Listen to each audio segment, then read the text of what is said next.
This is a DharmaNet presentation.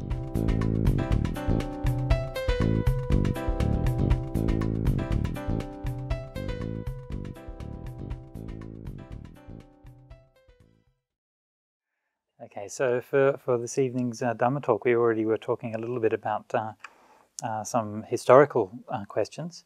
So I thought maybe we could kind of continue that, but also kind of look at the role of history in Buddhism and why Buddhists are concerned with their history and what it means. So history is an interesting topic because obviously in Buddhism, Buddhism, at least in theory, is all about the present, right? So you should always be in the present moment and or letting go of the past and so on. But Buddhists are constantly concerned about the past, aren't we? Yeah, ancient monuments and legends, and the Buddha, he lived a long time ago. Why don't we just forget about him, right? Because the Buddha's not today. Yeah, surely there are people alive today who are much more intelligent and articulate and advanced and evolved than the Buddha. Maybe. But so as Buddhists, we always talk about being in the present, but we spend a lot of time being in the past. And I mean, I'm certainly no exception to that. I find history a fascinating topic, and to study the evolution of the Dhamma and its place in history and so on, I find to be very interesting.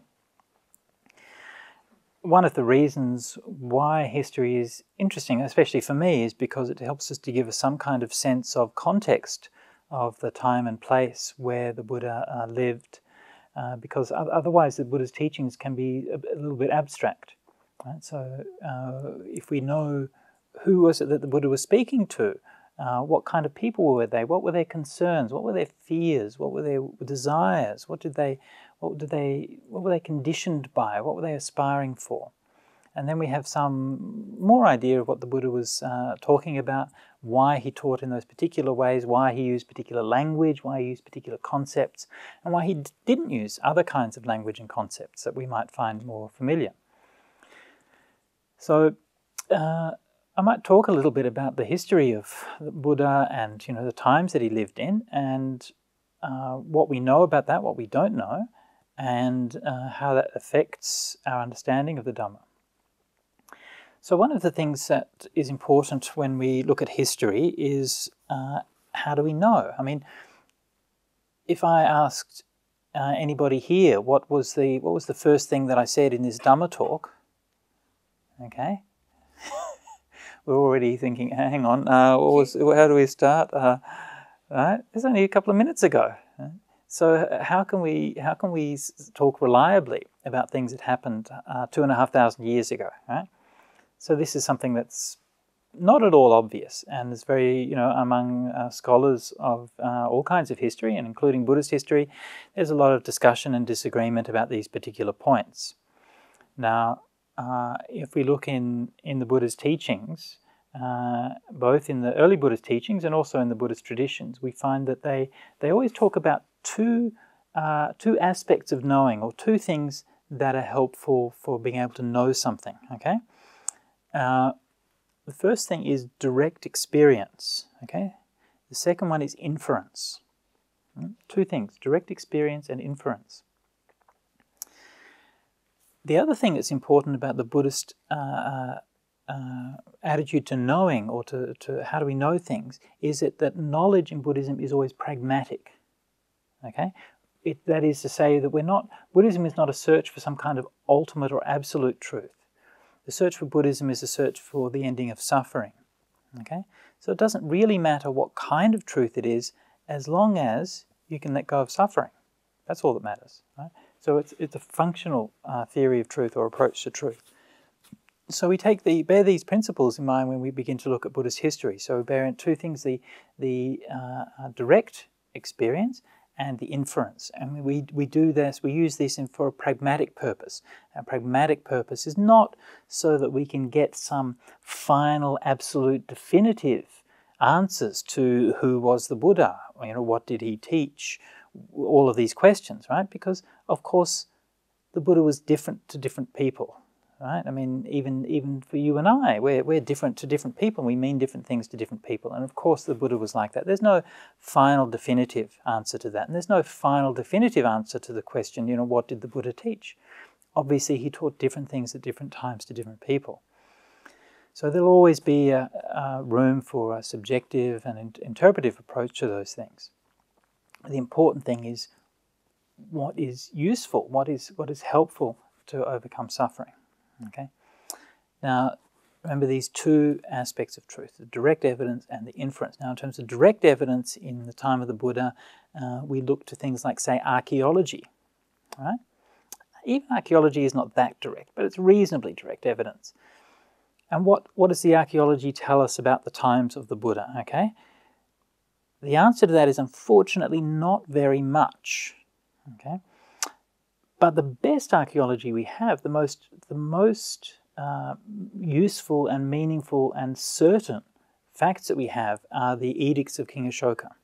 Okay, you have these all across India. You have these big pillars and inscriptions in rock that record in a very archaic and primitive form of Indian writing, the most primitive form of Indian writing that we have, in fact, the extensive edicts of King Ashoka right across the whole of India. And so you have quite an extensive corpus because it's either carved in rocks which are in place, in situ, or else in massive pillars which are very hard to move.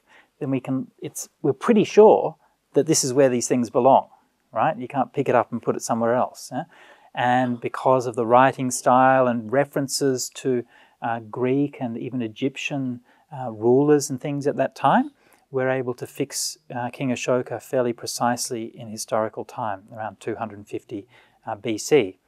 So roughly 150 to 200 years after the Buddha, most probably. So the edicts of King Ashoka don't tell us all that much about the Buddha and his life, but they do tell us some things. Probably the most clear fact that we get from the Ashokan pillars is the pillar in Lumbini, which says that this is where the Buddha was born. Okay, so you have a big stone pillar created about 200 years or so after the Buddha, and it says literally says this is where the Buddha was born. Iha Buddha Jate. Twice it says that. So it doesn't get any better than that, right? That's, in terms of historical evidence, that's the gold standard. Yeah. And so last year I had somebody ring me up in Bodhinyana, said he wanted to talk to me. He had this urgent historical finding. He said he discovered that the Buddha wasn't really born in Lumbini, he was born somewhere else. From time to time you find people with these kinds of theories. I mean, he was so enthusiastic, and I'm afraid I kind of disappointed him a lot. I just sort of cut him off and said, look, it's impossible. Okay. The evidence that the Buddha was born in Lumbini is the best possible kind of historical evidence. There simply doesn't exist anything which is better than that. And so to argue based on anything, on any texts or any archaeological finds or anything you like, that the Buddha was born somewhere else is just doomed from the beginning, because there simply isn't any better evidence. Sometimes you just have to take a stand on these things. Otherwise, when it comes to things like the life of the Buddha and so on, it becomes very speculative, and everyone likes to read their own things in there. So it's much better to keep some kind of grounding with what is the actual history. So that brings us to, we've got a place, we've got a time, not long after the Buddha. What about in the time of the Buddha himself? Well, we don't have any really solid evidence for the life of the Buddha in terms of the archaeology. It seems that in the time of the Buddha that was just a beginning phases of urbanization in India. So there weren't like any really developed cities. Buildings were made of wood, so things were largely perishable. There were the first cities were being built and so on, but they were still fairly small. Not long afterwards, in the time of Ashoka, in the time of the Nanda Empire and later the Mauryan Empire, of course Pataliputra became a vast capital. And even from the Greek writings of Megasthenes give some idea of this as a huge metropolis by that time, and that's only 100 years after the Buddha. And so India changed drastically. The cultural scene in India was undergoing a complete and radical revolution from the time of the Buddha until the time of the Nandas, really, about 50 years afterwards. All of the nations, the countries that the Buddha walked through, he gave a list in the suttas of the 16 great nations. And, you know, they're called 16 Mahajanapadas, which gives you a sense. At the time, they thought this was a great nation. You know, in fact, it's about the size of half of a state in current India, right? But for them, that was a great nation. And the kings were great kings, and the capitals were great capitals. But they haven't even left a single trace, or almost not a single trace, in the archaeological record. Within 50 years after the Buddha died, that scene had completely changed. The whole of India, from northwest of Delhi on the western side through to Kalinga on the southeast coast, was unified under the Nanda Empire. And we know this again we have very strong evidence that this was the case. Because we have in Kalinga, we have an inscription that refers back to the rule of the Nandas and said that they built irrigation there. Right? So not only did they conquer it, but they actually did capital works there. So we know that. At the same time, when Alexander invaded India from the northwest, he came through Pakistan, and they very famously heard the rumors of the army of the Nanda emperors. And Alexander's army rebelled against him and wouldn't cross the river, wouldn't go into India, even just having heard about their herds of war elephants and other things. So there's a vast empire.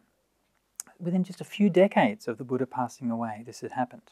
Yeah, so it's very, very interesting, this very rapid shift. So from that period onwards, we have that strong concrete evidence of cities and capital works and things like that, inscriptions. But from the time of the Buddha, we have very little. The main evidence from the time of the Buddha is something which is very simple and very humble, and that's a kind of pottery they call Northern Black Polished Ware, NBPW, they usually abbreviate it.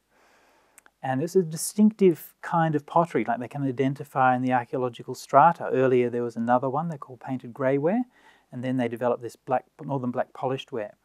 What that signifies is it was more control of fire. Yeah? You think about that, yeah? It's not just pottery, it means that they could fire kilns to a much higher degree. Yeah?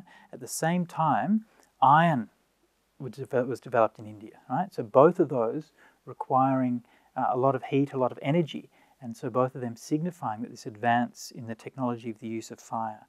And that happened around the time of the Buddha, maybe a little bit earlier. And through that whole area, the main thing that you find characteristic, you find iron smelters, the remnants of them, but you find the fragments of pottery, the Northern Black Polished Ware, and you find that all the way around in the areas of of India, where the Buddha was said to travel in the suttas. So all the area around Rajagaha, modern-day Bihar, to Savatthi, Vesali, and so on, all the areas that we hear the Buddha travelling around again and again in the suttas. So that whole area is characterised by the Northern Black Polished Ware. And I was talking about this with some of the monks last year, and we were saying, how come this Northern Black Polished Ware is what we find from the culture at the time, but we don't find any mention of it in the suttas, right? We look up in the suttas for Northern Black Polished Ware, and we're trying to think, where is it? And we couldn't find any references to it. So that's strange. And then all of a sudden one day I realised, hang on, you eat out of it every day. That's what the monks' bowls is Northern Black Polished Ware, actually. In the Vinaya it says there are two materials which you can make your bowls out of, right? One of them is iron, and the other is pottery, clay. Yeah? And that's precisely those two materials whose technology is characteristic of that period, yeah? Iron and the Northern Black Polished Ware. In fact, I was told later that there actually is a remnant of an ancient Buddhist monk's bowl in a museum in India. I've never seen it, but it is in fact out of Northern Black Polished Ware. So that's what, when you see the black, shiny colour of the monk's bowls, that's where that comes from, is the Northern Black Polished Ware. Interesting, isn't it? Yeah, we've been using it for such a long time. So this was that culture of that period and that time and that place. So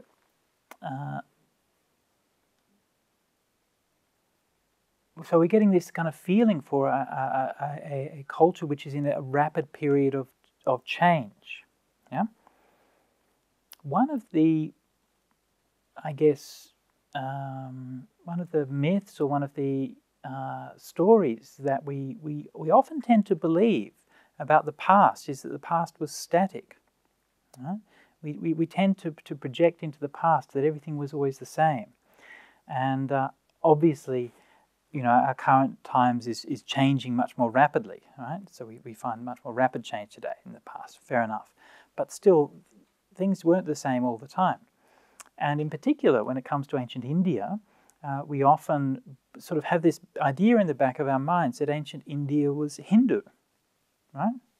Is that right? Yeah. Were Indians Hindus? Yeah. No? Deepika knows better because she's heard me give Dhamma talks.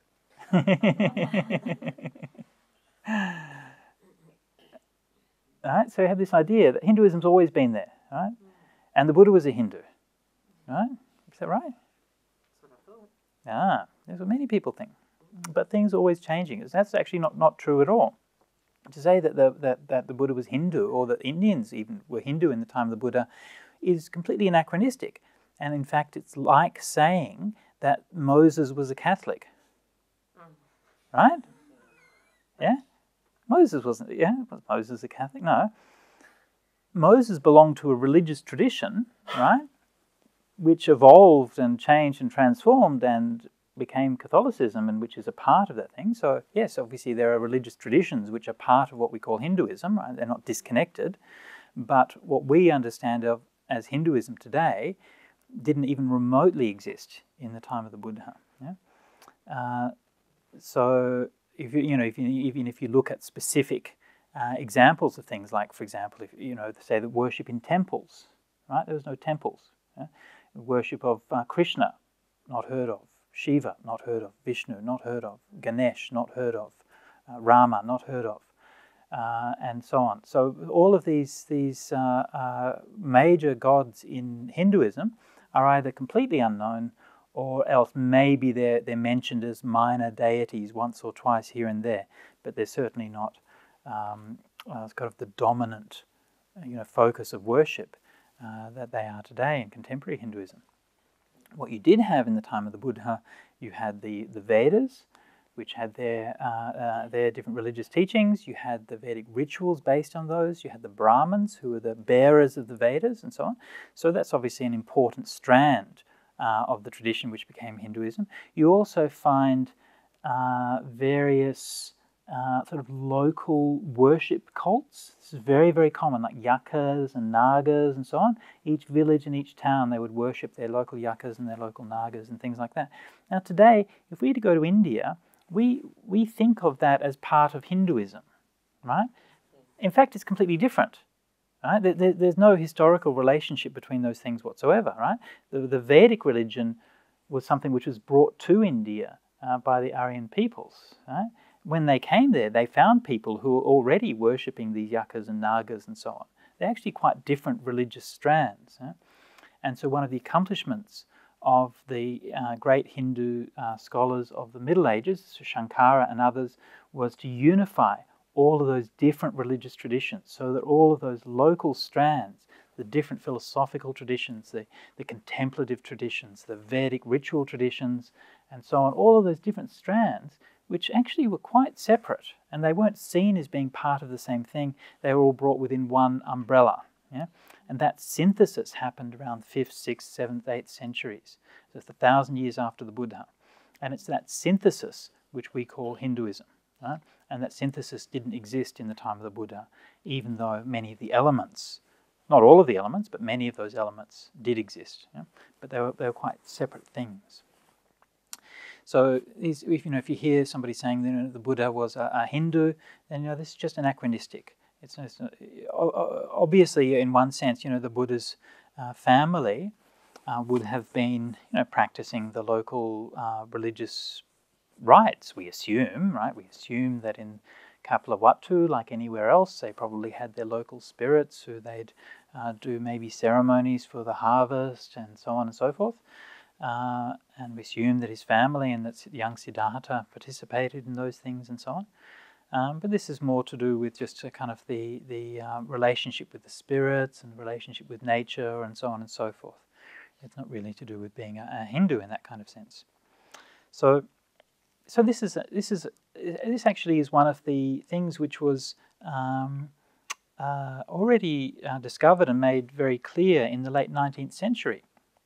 Actually, when in the modern era, when we first started to trace back the history of Buddhism, the first people that the history of Buddhism was learnt from, or history of India was learnt from, was from the Brahman Pandits. When the British were in India, they studied the Hindu Puranas and the Brahman Pandits, and that's the Brahman Pandits said, "Oh, India has always been Hindu," and this kind of idea got into the mainstream, and it's been very persistent ever since then.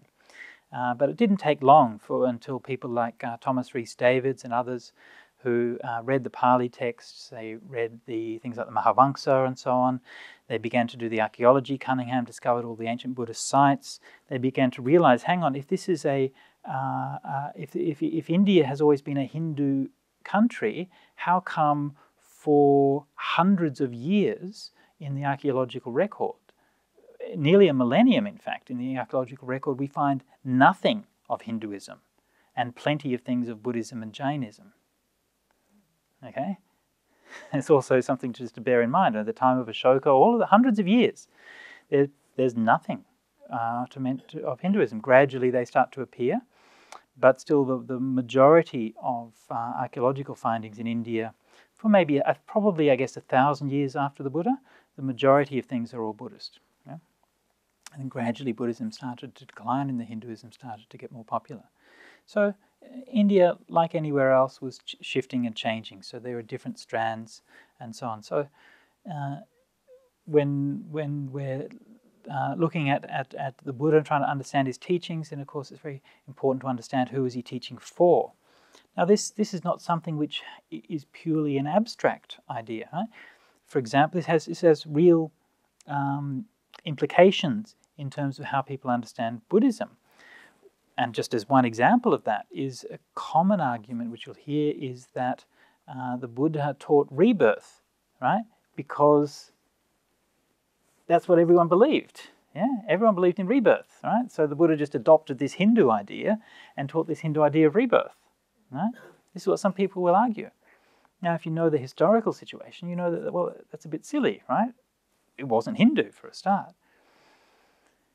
In fact, the culture at the time of the Buddha was extremely diverse. And this is one of the things that we learn from looking at the early suttas. Right?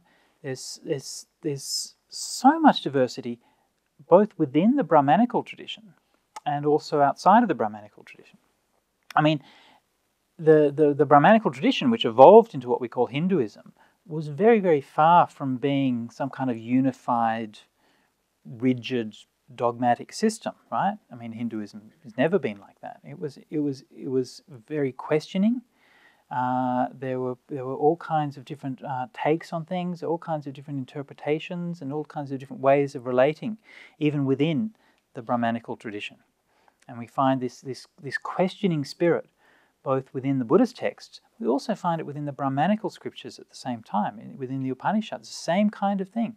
People asking, questioning what their tradition was, what the meaning of these rituals were, what the role of these scriptures were, what's the role of experience. Not only was that questioning going on within the Brahmanical tradition, it was also going on in the other non-Brahmanical traditions, what we call the Shramana traditions in ancient India. And the Buddha, of course, counted himself among the Shramana traditions. And the defining point of that being that they didn't hold allegiance to the Vedic tradition and the Brahmanical tradition, but the Shramana traditions based themselves on the experience of direct vision of the truth. So within the Shramana movement, of course, again, a lot of diversity in the time of the Buddha, but of those movements, only Buddhism and Jainism have lasted to the present day. All of the other Shramana movements have passed away, although some of them lasted for a long time in India. There's evidence of the Ajivika tradition for, I think, about 1,500 years or so in India. So they weren't minor movements by any means. So the Buddha positioning himself as a Shramana movement, that is, positioning himself outside of the Vedic and Brahmanical mainstream, as a questioning, right? Yeah, as an iconoclast, right? He rejecting the rituals, rejecting the authority of the Vedas, and proposing a radical new way of seeing the truth and a way of living. So, like I said, we can't situate the Buddha too firmly in time through the archaeological record. Right? We only have those few scraps of things from the northern black polished ware and a few other bits and pieces from the time of the Buddha, but nothing really substantial. One of the interesting pieces of archaeology which has just come to light in recent years is the finds at a place called Deokota. Deokota. And Deokota is a almost unknown site in ancient India, which was discovered in 1984 by some archaeologists, right?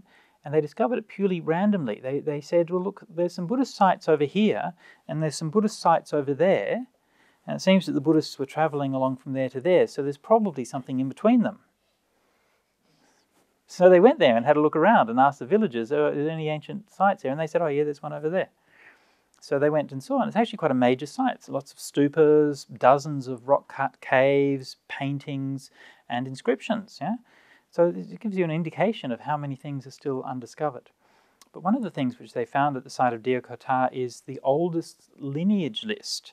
It is actually very interesting. It's a rock inscription in Brahmi characters from about the time of Ashoka, maybe a little bit later.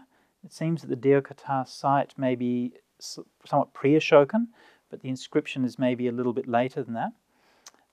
But the inscription traces back a lineage of teachers. There are two inscriptions. They both trace back a lineage of teachers back to the Buddha himself, through about 9 or 12 generations of teachers. There's a bit of uncertainty because the inscriptions aren't preserved 100%, but as far as we can tell, there's about 9 or 12 steps in the lineage of teachers back to the Buddha. Right? So that's not all that much, is it? Yeah? So if you estimate maybe 20 years for each generation of teacher and student, something like that, so roughly about 200 years or so between this inscription and the time of the Buddha. And Deokota is in the old area, even though it's not a site that's known from the early suttas, but it's still within that same area as in the early Buddhist area. It's not far from Bodh Gaya, to the west and maybe a little bit south. I think maybe 100 or 200 kilometers compared to Rajagaha and Bodh Gaya. So there is, there's not much evidence, but what there is does definitely point back to the idea of the Buddha as an actual person, as a living historical memory in that time and that place. Yeah? So these, as I mentioned at the beginning, the things that we can know directly, right? So there's a few bits and pieces that we know directly, and from there we have to rely on inference, right? So fortunately we have the suttas and the Vinaya, and even though we can't prove that those things all come from the time of the Buddha, but what's very obvious is that the picture of the time and the place that they paint is very much the same as what the archaeological record is showing. That is, saying the culture which covered that same area. We have a similar level of the language and the depiction of the culture and so on and so forth. And so it's very much sort of based in that time, in that place, in that period, and couldn't really take place in any other time in Indian history. Again, remembering that things change. So, to think about our own culture, right? If you were to read somebody writing a story, and they might write a story about somebody who went for a holiday and was walking down the beach or something like that, and then they used their iPhone to tweet a message, right?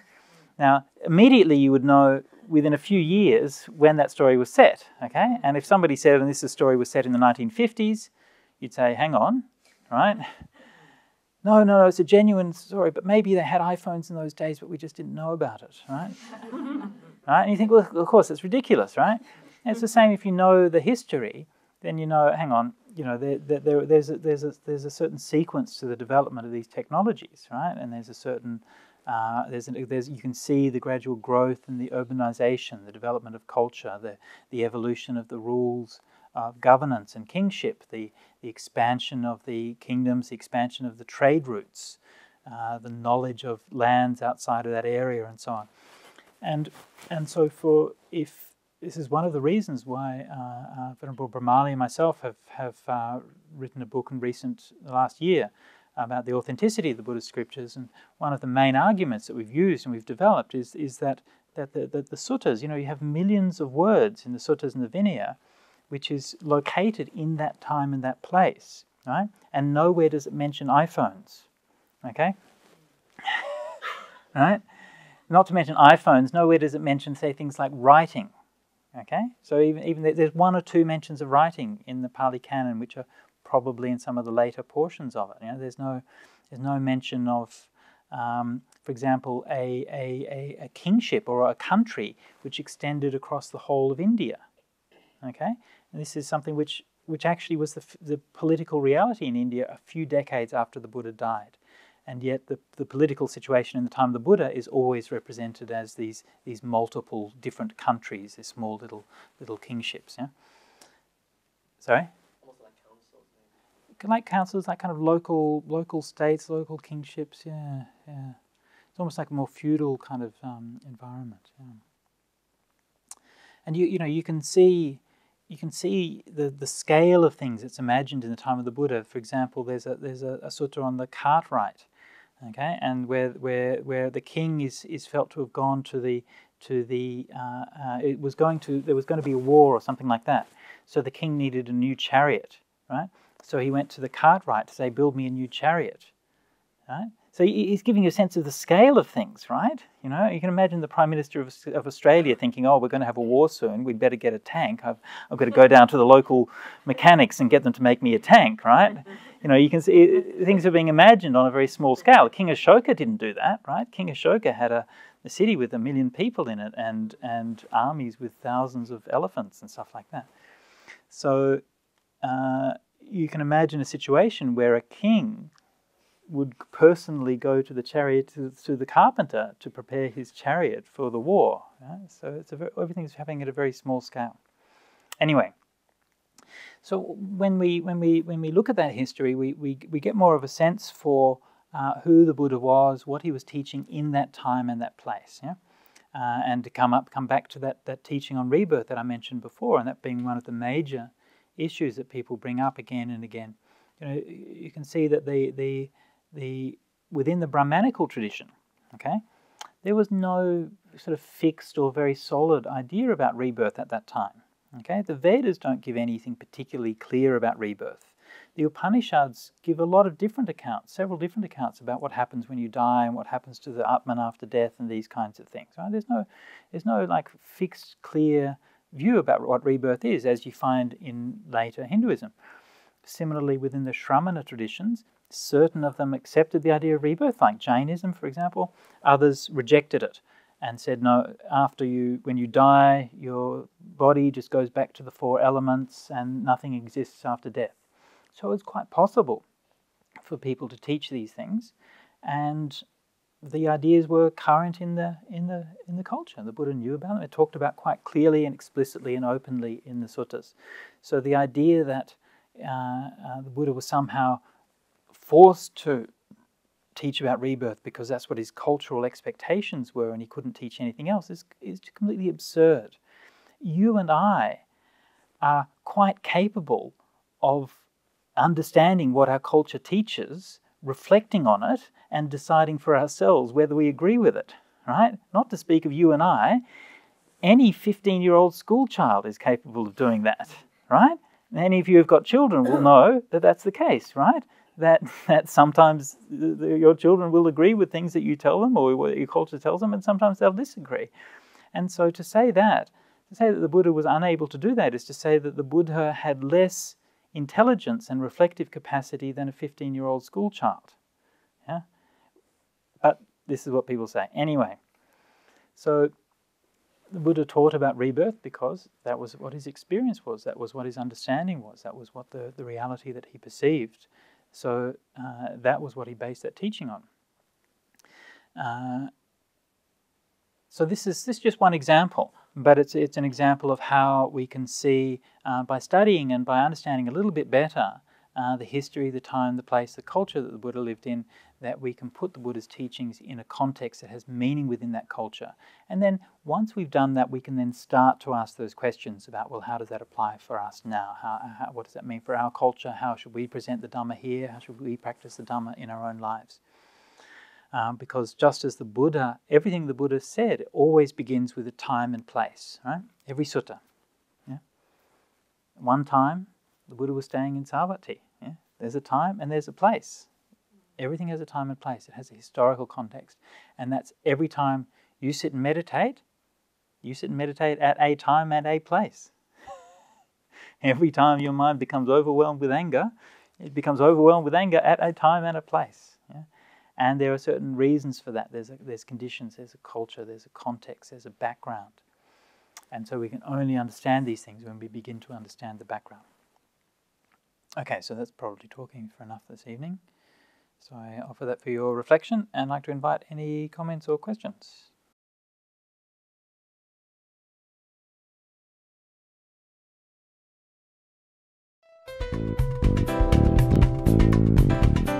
This is a Dharmanet presentation.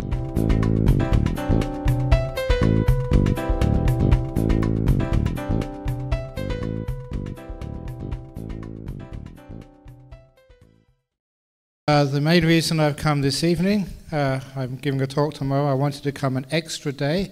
Many of you may know that in October 22nd, 2009, I arranged for the first ordination of bhikkhunis here in Australia, actually in the Western world. And having ordained bhikkhunis, one of them is sitting over there, Ayya Nirodha. And after that, it's not just a case of opening the doors to women in Theravada Buddhism, it is also making sure they are supported and looked after. And that is also important. You don't just give birth to somebody. If you're a mother, you have to nurture them, look after them for many years. And so I did hear that sometimes the Santi doesn't have enough money to actually sponsor visas for people coming from overseas. I don't think that's really good enough. People should be able to come from whatever country to practice at Santi, especially when there's not the facilities in other places. So hopefully some of the money raised here can make it not a problem anymore. So any bhikkhuni, any nun, from whatever tradition, because as Buddhists we always open our arms and doors to whatever traditions can actually come and practice at Santi without needing to worry about how much it's going to cost for visas. And it's also, that means that we can actually establish a very strong community over there. So this is what I'm doing. Next February I'll be going to California to do exactly the same for the Bhikkhuni monastery in California, because sometimes the Bhikkhunis don't have the opportunity and they haven't got the respect to raise money to get them started in our world. This is a historic time, especially all you Buddhists here, Sri Lankan mostly, that this is a historic time in Buddhism, that we are now reviving this bhikkhuni ordination. But of course that makes my life incredibly busy. I just, after the evening of the 12th of October, I flew to London, and from London giving many talks, one talk every night, and then afterwards flying off to Canada, to University of Toronto, to McGill University in Montreal, and Dalhousie in Nova Scotia, and then from there flying to the University of Hamburg for 2 nights, 3 nights of talks. I met Ayya Wimala over there, and after that flying back to London to give more talks at the London Buddhist Vihara and also at Cambridge University. I only came back last Friday, and after a busy weekend at my own temple, I do have my own temple where I have to do work, and my monastery, then fly over here today. And then tomorrow evening back to Perth, and Friday morning over to Malaysia, to Kuala Lumpur, and then afterwards to Singapore. I live a very busy life. And I mention this because sometimes people say, it's all right for you, you're a monk. What do you know about learning how to make peace in turmoil? I live in turmoil. Turmoil is my home. and I learn how to make peace within it, and at the same time learn how to advance some of the most important causes which we have. Because I know that sometimes as people worry about Buddhism, should Buddhism be so passive and never do anything? Or should Buddhism be proactive in our world and help solve some of these situations? And I'm trying to find a way of doing both immensely. So, as a meditator, many of you know that I teach many meditation retreats, well sought after, author many books. And just for your information, one of my books on meditation and mindfulness, bliss and beyond is now the standard text in Vietnam and Theravada Buddhism. Every monk who becomes a monk in Theravada Buddhism in Vietnam, and this is South Vietnam where Theravada is strong, they are obliged to read that book and they're tested on it afterwards, which means it's really well respected. And this is not in my tradition, not in Thai tradition, this is in Vietnam. And I remember just going to Vietnam last May, this is a funny story, going to Vietnam last May for a conference, and I was sitting in the hall there, and I was sitting next to a Vietnamese monk, and he just asked me very kindly, he said, "Where do you come from?" I said, "I come from Australia." And he said, "Oh, do you know Ajahn Brahm?" And I said, "I am Ajahn Brahm." "Oh!" He said. He was quite shocked. It was a funny story, and that is all exactly as it happened, no exaggeration. But what it does mean that just I have authority to be able to know what I'm talking about.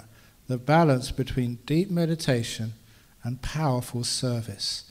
How you can find peace within turmoil and still be really effective in this world.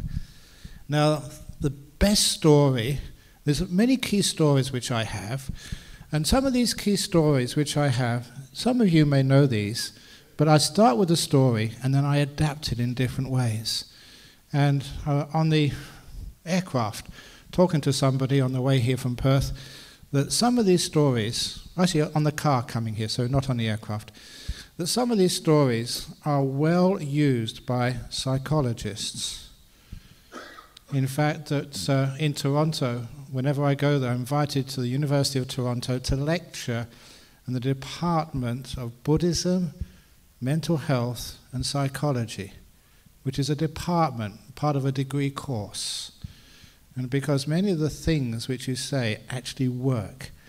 I was mentioning to my driver that one of the many psychologists who come to listen to my talks in Perth has said what other people say, said that I got my permission to practice as a psychologist by going to university, but I never learned anything there.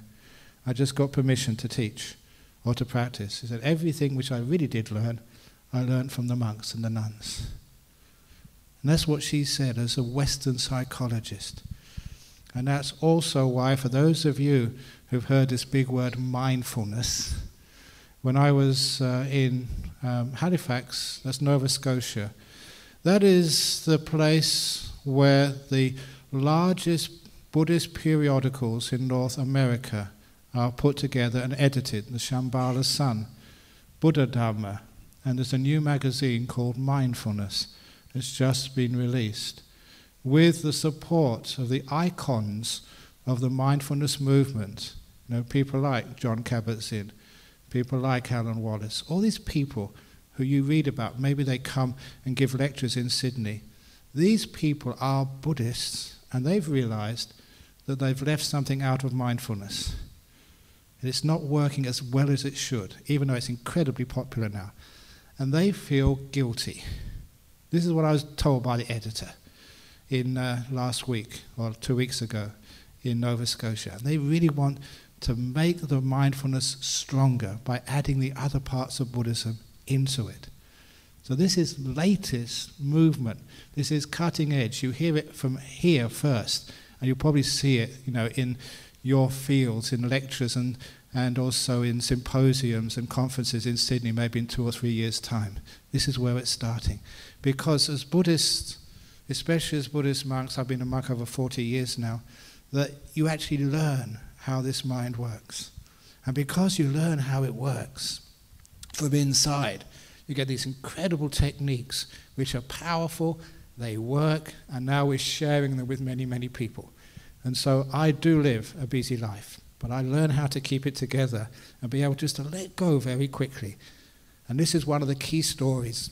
And that key story is something I read, not in a Buddhist book, but in Tolstoy, a book of short stories which were written, not all by Tolstoy. I know Anton Chekhov did one of those stories, in Russia, pre-Soviet Union Russia, interestingly to raise funds for the Jewish community, because these authors realized this community was being discriminated against.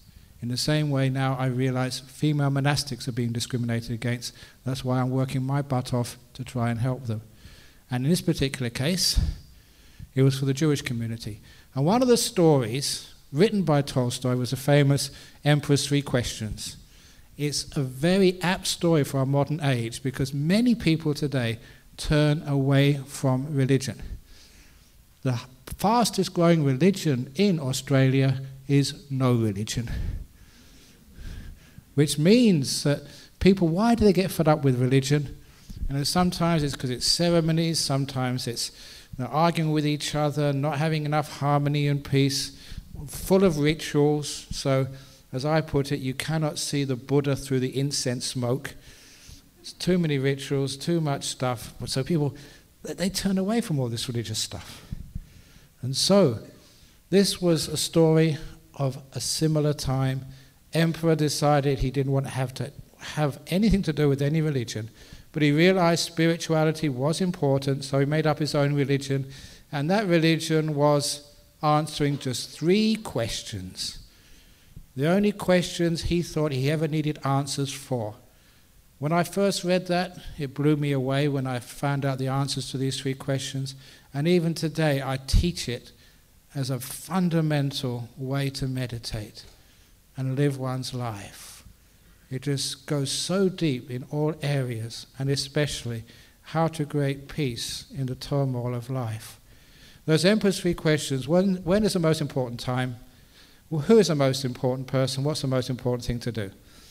Now, you've heard me talk many times, you've seen these talks on YouTube. Anyone who doesn't know the answer to those 3 questions probably has dementia. They've forgotten. Because you've all heard it before. The answer to the 3 questions are first, when is the most important time? It's always now. Who is the most important person? It's not yourself, it's not the Prime Minister, it's the person right in front of you. That was the key to understanding the power of this teaching. The person in front of you is always the most important person in the world. And the most important thing to do is just to care. Now, for those of you who are meditating, are you trying to, say, get jhanas? Are you trying to be mindful? Are you trying to see the breath? What is your meditation? If you're trying to get something, you're missing the whole point of meditation. The key to meditation is the mental state, the object of your consciousness right now. That is the most important. Not the light which comes up later on, not the bliss, not the breath. That is not important. The only important thing is the state of mind right now. And the most important thing to do is to care for it, not get rid of it, not try and change it, but make peace with it. And that's the same with whatever else you have to do in this world. So, whatever job I have to do, I know sometimes I do crazy jobs. Some of the crazy things I've done in my life was some of these nice stories. I went to go and do a radio show, talkback show at 10 p.m. in Perth after I finished a talk. I never knew what that radio show was going to be about. I just went into the studio late and put the headphones on and then was introduced to my co-presenter, who was a woman called Dr. Gabrielle Morrissey, the author of many books in Australia, Professor Gabrielle Morrissey, on sex. Because the show was on adult themes, where I and Dr. Gabrielle Morrissey had to receive calls from the general public on adult issues. And at that time, I think I'd been celibate for 30 years. What does a monk know about that stuff? But what did I do? That's the most important thing. The most important thing to do is to care. And it's incredible just how, after 5 minutes, the callers had a chance. Who do you want to talk to? Dr. Gabriel Morrissey. And look, I got there too late to let them practice on saying my name. They couldn't say Ajahn Brahma Wangso Mahatera. That was out. Even Ajahn Brahma Wangso was too hard for them. Ajahn Brahm I thought would be okay, but that was too hard. Brahm was too much. So we agreed on, absolutely true, we agreed on Mr. Monk. So the callers would say, can I speak to the professor, or can I speak to Mr. Monk? And look, after 5 minutes, a 2-hour show, all the calls were coming to Mr. Monk. And that actually quite blew my mind. Why was it that as a monk, they wanted you to answer their questions on adult issues, even though you haven't had sex for over 30 years at that time?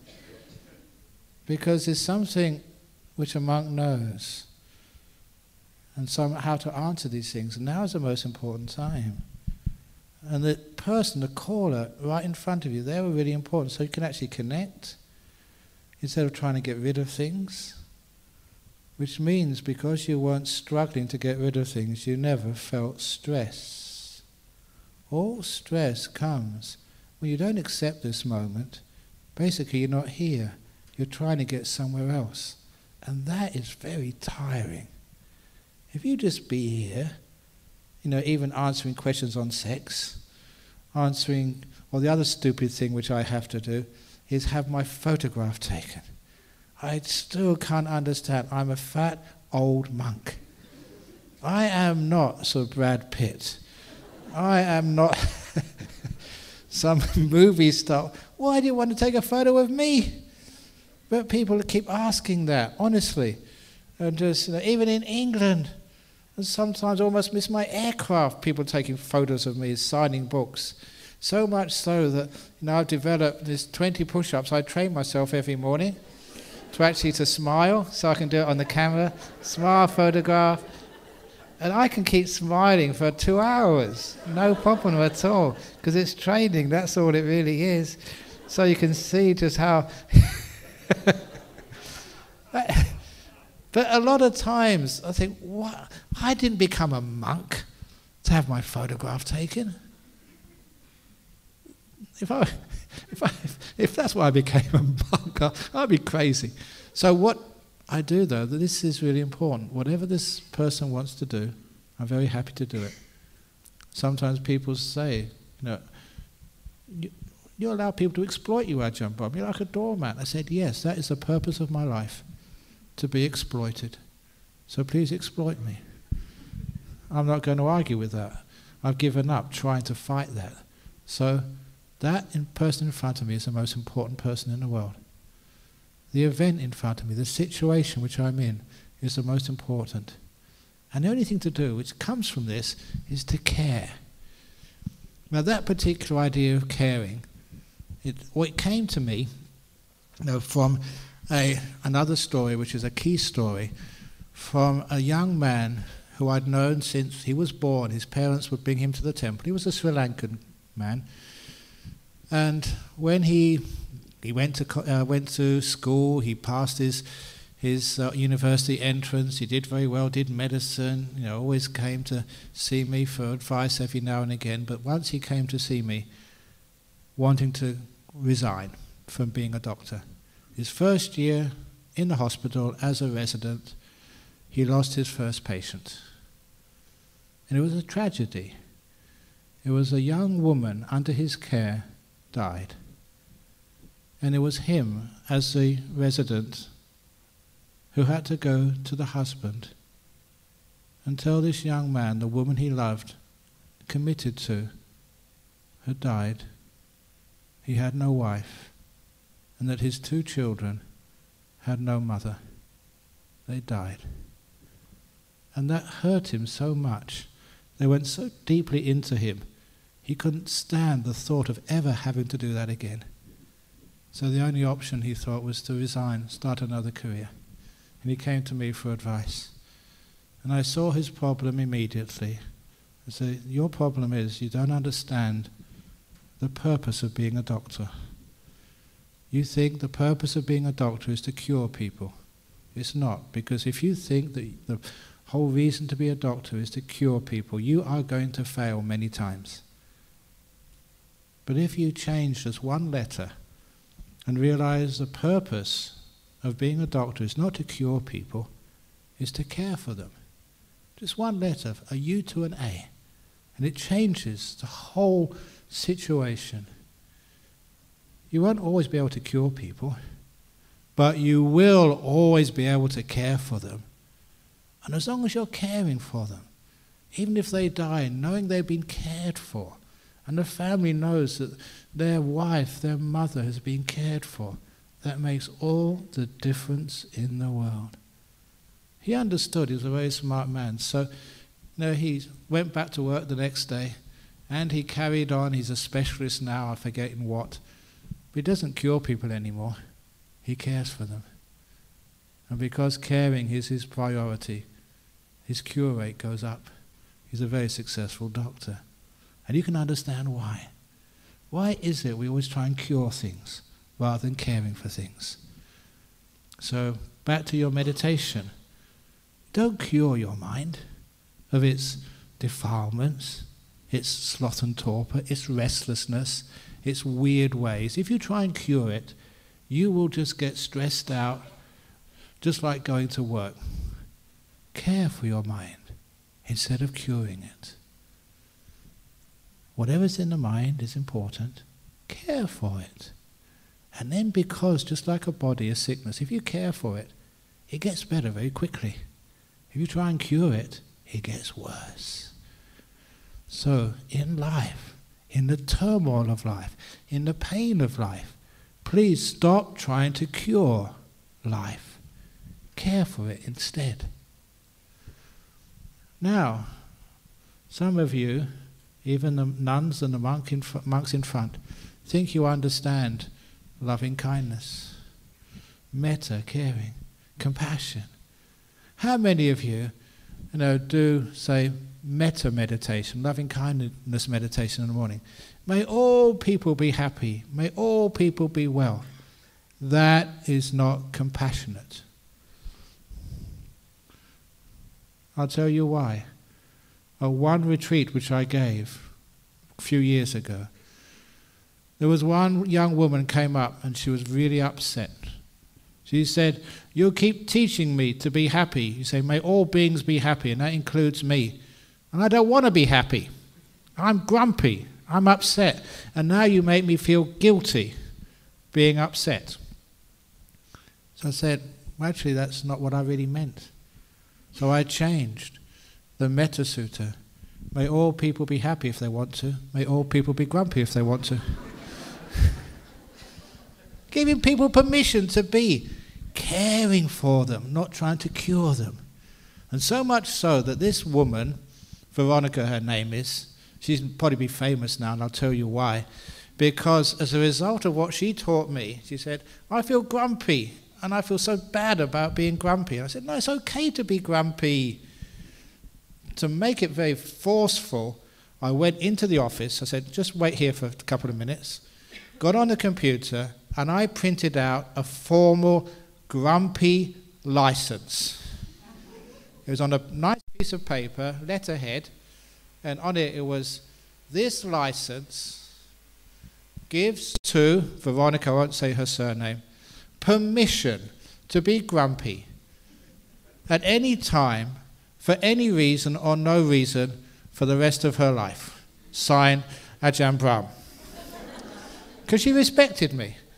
So she was, from someone she respected, her teacher, she now had permission to be grumpy. And once she had that, she started to feel happy. You understand why? So because of that was one of the key stories. My latest book, which is available on Amazon because it's really hard to get the English version here for the United States, is called, the title, Don't Worry, Be Grumpy. That's the title of my latest book. Don't worry, be grumpy. And in the back there is a grumpy license which you already pre-signed. You can cut out and put your own name in it.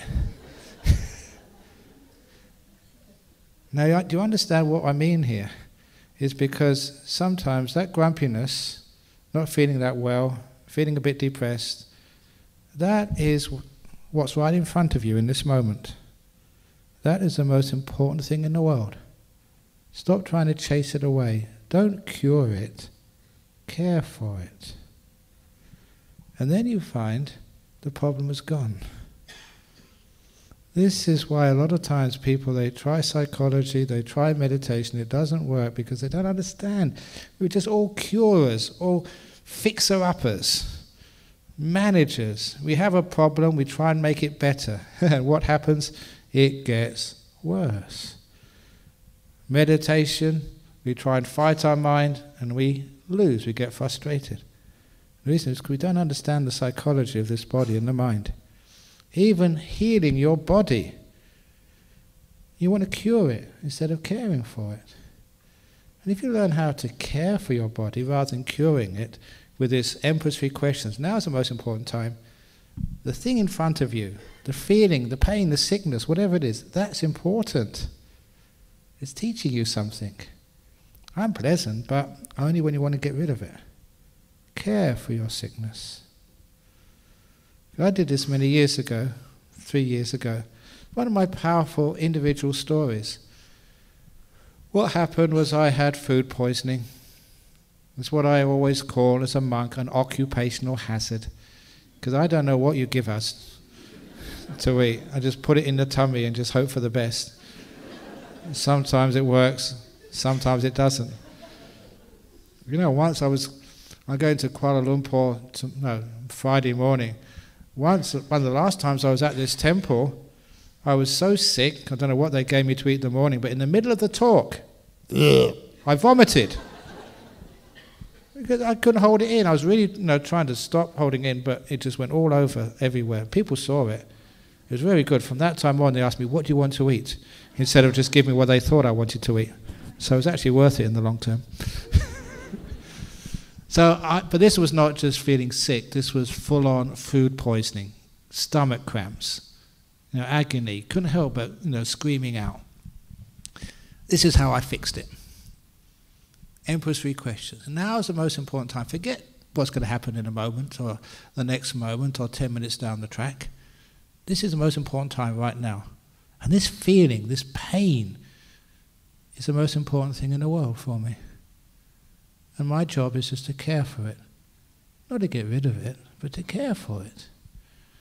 Just changing an attitude. And because I cared for the pain, rather than trying to get rid of it, I noticed, my mindfulness noticed it getting a tiny bit less. I realized I was going in the right direction. More mindfulness. This most important thing is right now. That's called mindfulness. This thing right now, whatever it is important. Don't get rid of it. Care for it. It got a bit less, and a bit less, and a bit less. It took 20 minutes, because I had a clock in the cave where I was meditating. 20 minutes, that was all it took. And that food poisoning had totally vanished. Not even an irritation or an ache in the guts at all. No diarrhea, nothing. It was just perfectly normal, healthy digestive tract. And it was full-on food poisoning. To this day, I kind of wonder what happened. Because food poisoning is caused by bacteria. And that bacteria are just messing around in your intestinal lining or something, making everything irritated. What happened to that bacteria? Because food poisoning had gone, I was no problem at all. Not even a slight irritation, just totally just without any symptoms. And I sort of imagined afterwards, because I don't know too much about biology, what a bacterium looks like, but I remember seeing one once, and it was just this little blob with little tentacles coming out. I call them tentacles, I don't know what they're really called. But anyway, I imagined that all those tentacles were cross-legged or hands in there. I imagined all the bacteria were now meditating. And because they were meditating in my intestines, they weren't causing any trouble anymore. It was a nice little vision anyway. But anyway, what happened? The Emperor's Three Questions, in the turmoil of sickness, I could find peace. By not trying to get rid of things, by allowing this moment to be. This was the only moment I had. And caring for that pain. Not trying to get rid of it. It's like allowing myself to hurt. Allowing myself to be grumpy. Allowing whatever it is right now to be. That's one of the reasons I keep saying that in our modern world, I travel to so many cities, and it's the same in Sydney. It's very rare for me to see a human being. I don't know if there's any human beings in this room. There's human doings, human goings, but how often are you a human being? Just being here, instead of trying to fix up something, trying to do something, trying to change something, trying to cure something. How often do you actually just be here? Coming back as a human being, instead of a human trying to fix something, trying to go somewhere, trying to do something. If you understand that, you understand why we don't find peace in the busyness of life. So easy to do, to find some peace. For example, 2 or 3 weeks ago when I was in London at the Thames Buddhist Vihara, I was supposed to arrive there nice and early, but for those of you being in London, traffic is horrendous. I got caught in a 3-hour traffic jam outside of Croydon. 3-hour traffic jam. It was only a couple of miles, but it went really slowly. So when I arrived at the talk, I was just in time, quick cup of tea and straight on the stage to give the talk. And as you all know, I don't really prepare anything. And now's the most important time. You don't worry about the future. So what should I talk about? And so I gave a talk on Buddhism and traffic jams. Why not? Because how many of you, even in Sydney, get caught in traffic jams? Now is the time to find peace in the turmoil of your daily grind to and from work in traffic jams. They're incredible opportunities. When you're in a traffic jam, you can't go forward, you can't go back. You're stuck in this moment. So this moment is the most important thing in the world. So what should you do? Honk your horn? Shout at the traffic lights? Just shout at the other people for just, cutting in front of you? That's not wise. That just creates more turmoil in your life. Instead, just relax and enjoy the traffic jam. You can't change it. All the honking, all the shouting, all the bad thoughts, does that make the traffic go faster? Of course it doesn't. For those of you who get upset and angry in a traffic jam, you are not really wise Buddhists. You're not wise anything. You're creating more turmoil in your life. So just relax and enjoy it. You can maybe even meditate a little bit. If you're really stuck, or just make the mind nice and peaceful and calm. Become a human being anymore. It's very stressful actually driving, having to avoid all these idiots on the road. At least one thing, you don't have to worry about speed cameras in a traffic jam. So there's not many advantages in these things. So in the turmoil of life, in a traffic jam, you have an opportunity to relax and find some peace. If it's on the way to work, you're going to have to use your brain. It's hard work, in our modern world. So why not, on the way, just keep the energies of your brain by not thinking too much. Relax. You don't have to do anything. If you don't have to do anything, don't do anything. This is one of my great sayings that if you don't have to do anything, if there's nothing to do, do nothing. The saying, when you go home tonight, if you look at the dishes which need to be done in your kitchen, before you start washing any dishes, please count the clean dishes, compare them to the number of dirty dishes, and if the clean ones are more, quit while you're ahead. Well, is the purpose of life having a clean kitchen? Or is the purpose of life having a peaceful mind and learning how to rest? Never do today, this is one of my favorite sayings, never do today what you can put off till tomorrow because you might die tonight. One day that's going to be true. You don't know which day it is, so put it off just in case. Do it tomorrow. And live your life. Be rather than go places. So the turmoil of life, you create most of the turmoil, not life, because you don't know how to deal with things like traffic jams. The red traffic lights, they're the most amazing invention. I keep telling people that every time, if you're a Buddhist, if you're a meditator, when you see a red traffic light, that should remind you of the Buddha. That's the Dhamma in every major intersection. For those of you who know Buddhist stories, how many of you remember Angulimala? Angulimala, he was this serial killer racing after the Buddha, trying to kill the Buddha, and the Buddha used some psychic thing that he could run faster than Usain Bolt, and the Angulimala was chasing after him and couldn't catch him, and he said to the Buddha, "Stop, monk, stop!" It's a silly thing to say, stop so I can kill you. Who would stop? But anyway, the Buddha turned around and said, "I have stopped. You stop." And he realized this incredible meaning of stopping. Stop going places. Stop changing things. Stop curing things. Care instead. Be here. This moment is important. Stop and enjoy this moment. Be in this state of mind right now instead of going somewhere, changing it, trying to get somewhere. Be here. And that stopping, according to the old story, Angulimala understood that. That was his way of meditation. He became fully enlightened. Stop. Or this great story from Ajahn Chah's monastery. I usually only tell this on retreats.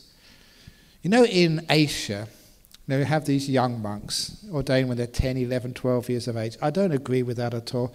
That's really, I think, against human rights, having a child go into a monastery at such a young age. But anyway, there was one of these kids, 10, 11, 12 years of age, and Ajahn Chah was giving this talk. And some of Ajahn Chah's talks, my masters, went on all night. Don't worry, I won't do that to you this evening. And this little fellow, 12 years of age, 11 years of age, he wanted to go to bed. He was tired. Now, young people need to sleep a lot. And he kept getting very upset. When is Ajahn Chah going to stop? When is he going to stop? 10 o'clock, when's he going to stop? 10:30, 11 o'clock, 11:30, when is he going to stop? And that thought kept playing in this little novice's mind. When is he going to stop? And then this little novice had what we call insight. Just changing your perception, just slightly. Just like the other day, Friday night, a woman came up to me. She was really upset because she's going through a divorce. You know how hard that can be, going through a divorce. And I just said, well, let's change it around a bit. Don't call it a divorce, call it recycling.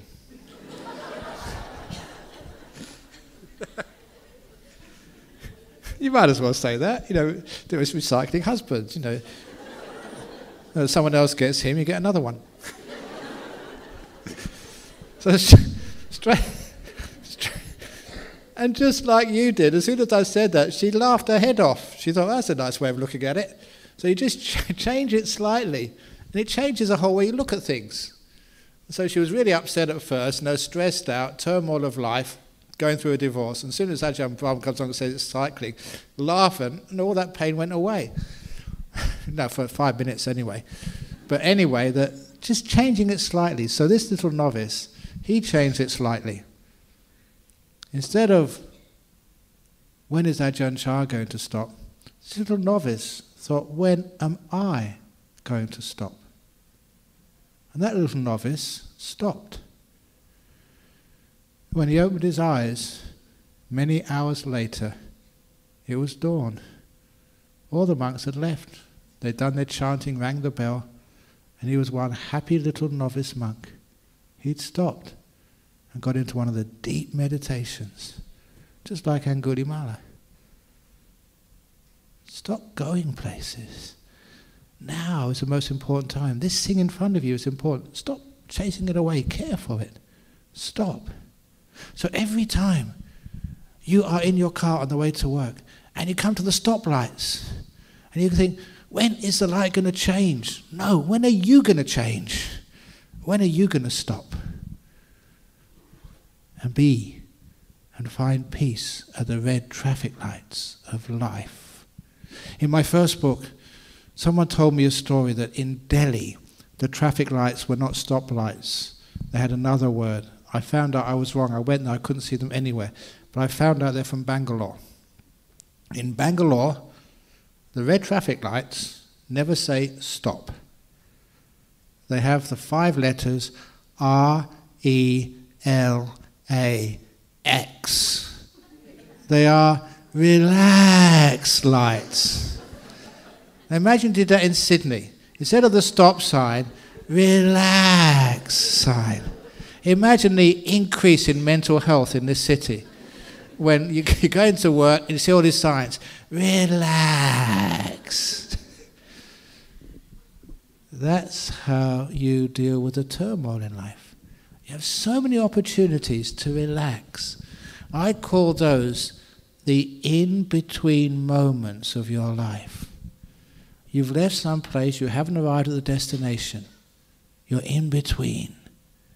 You've arrived at this hotel, the talk hasn't started. You're in between. How many of those in-between moments of your life do you waste? Those are places, if you can grab them, you can learn how to find peace in the turmoil of life.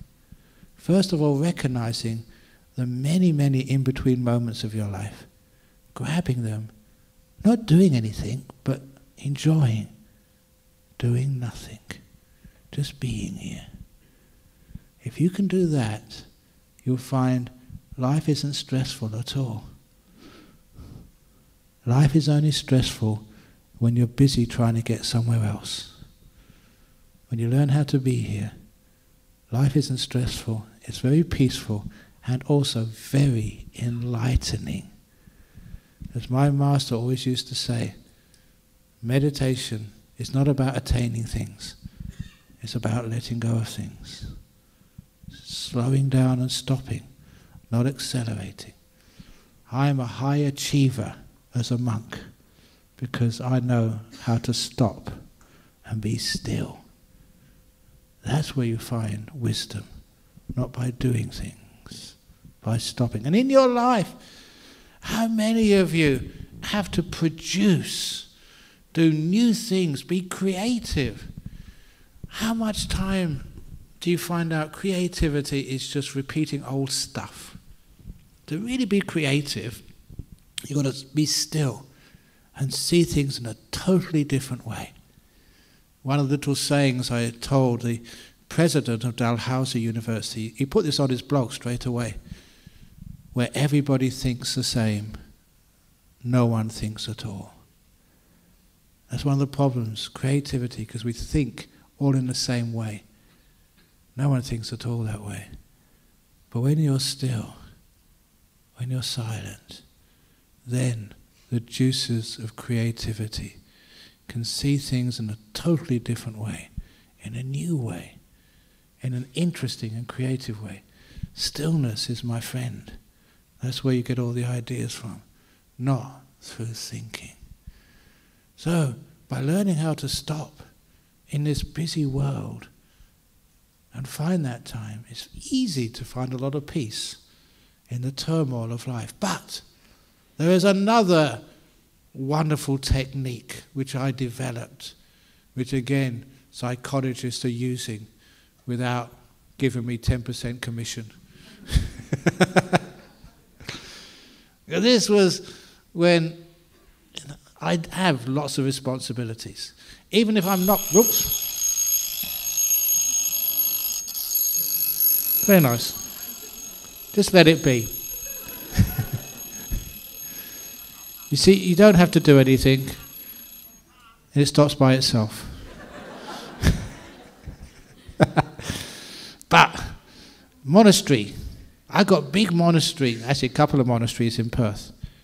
I got a big Buddhist centre to look after, as well as coming over here. So I've got huge responsibilities. But there was one day when in the monastery where I'm supposed to live, someone came and they were admiring it. This is a beautiful monastery. It's so serene and peaceful here. I said, are you kidding? Don't you know how much work it is running a monastery? And 23 monks you've got to look after, and there's always one going crazy. And you've got to counsel them and talk to them and try to keep them in robes and all the committee, having to deal with a committee. You know what committees are like. There's always some politics going on somewhere and something going wrong and something bursting or some visa problem. Oh, peaceful. This is a work camp here, and I'm the abbot. I've got the buck stops with me. And I realised, I jumped on, what are you a monk for? Just to work. And all these people, they come to your monastery and say how peaceful it is, and I can't enjoy my own monastery. So I realised the mistake was with me. So I developed this technique of pretending to be a visitor. So usually I'd work in our city monastery Friday, Saturday, Sunday, and go back Monday, Tuesday, Wednesday, Thursday, Friday to the monastery where I lived, running 2 major centres. So on Monday morning, I made a resolution. Every Monday for a couple of hours, I would pretend to be a visitor. So if anything needed to be done, sorry, I'm not abbot today, I'm only visiting monk. And if one of the monks was getting psychotic, sorry, not my problem, I'm only visiting. You go and see one of the resident monks here. And if any of you lay people came and said, I've got a meditation question, sorry, I'm not the teacher today, I'm only visiting. Because when I was visiting, I had the same eyes as you would have if you came to visit the monastery in which I live. And I started seeing it with your eyes. See how peaceful it was, how beautiful it was. I didn't see all the things which needed to be cleaned up and fixed. Instead I saw all the beauty in the place, all the peace. I could only appreciate my own monastery when I pretended to be a visitor.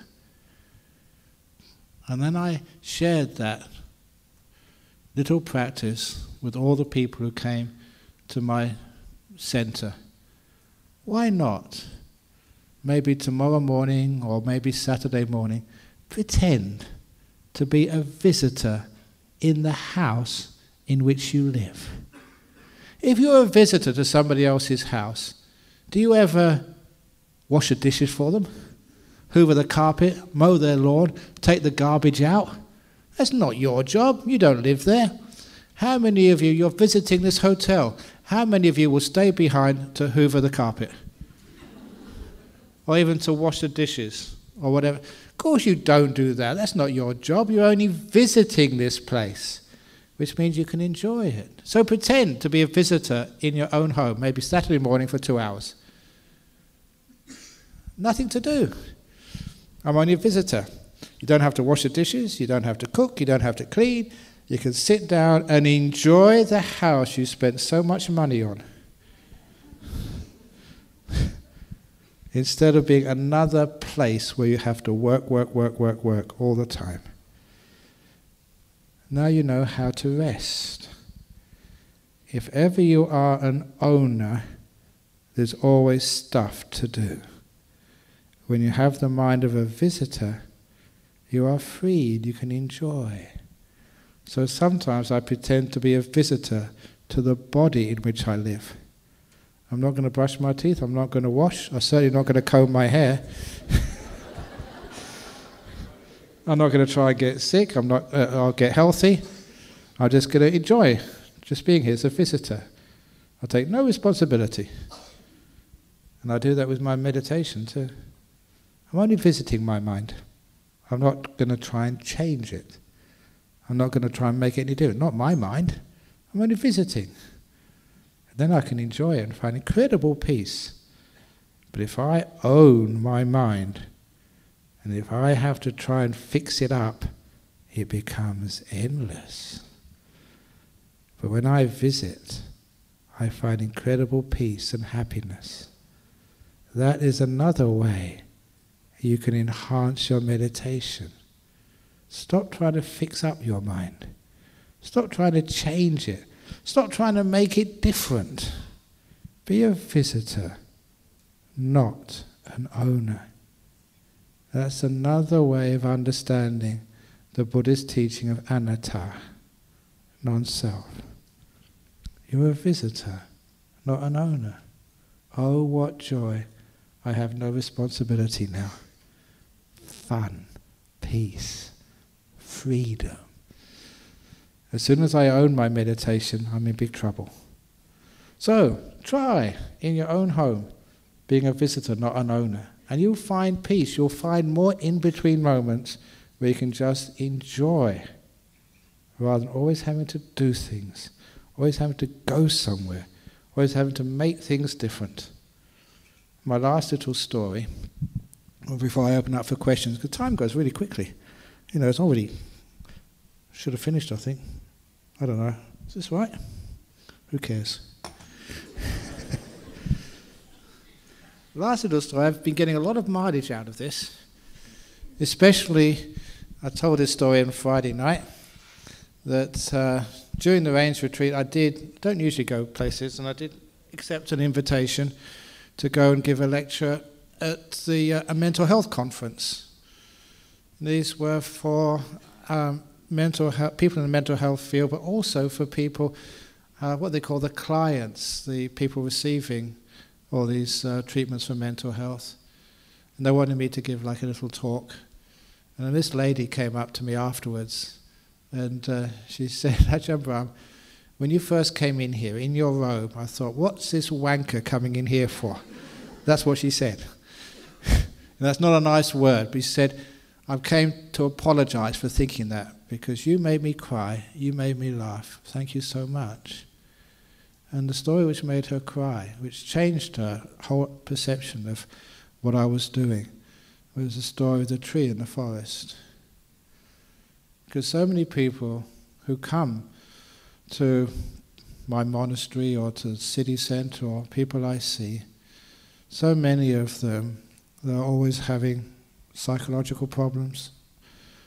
They've been abused in the past, physically, maybe sexually. They've had some very difficult experiences in life. And they're suffering and they're wounded. And I asked them, have you ever been on a walk in the forest? And if you go on a walk in the forest, have you ever seen a perfect tree? By which I mean one which is dead straight, with all the branches equally spaced, with only beautiful healthy green leaves, no leaves which are mottled or eaten by the insects, the bark perfectly smooth with no scars on the bark, one which is straight instead of being crooked. Have you ever seen a tree like that? And they say, no, because all the trees in the forest are all bent, they're all crooked. Branches have been torn off by the storms. The leaves are eaten by the insects, or like the parrots. And the bark is all knobbly and scarred. Every tree I've seen has been damaged. And those are the trees which are the most beautiful. I like the crooked ones. You know, they're bent all over the place, and their bark has got so many scars on it. Now there's holes there where branches have been torn off, and in those holes that's where the birds live, and the possums and other animals. Those are the beautiful trees.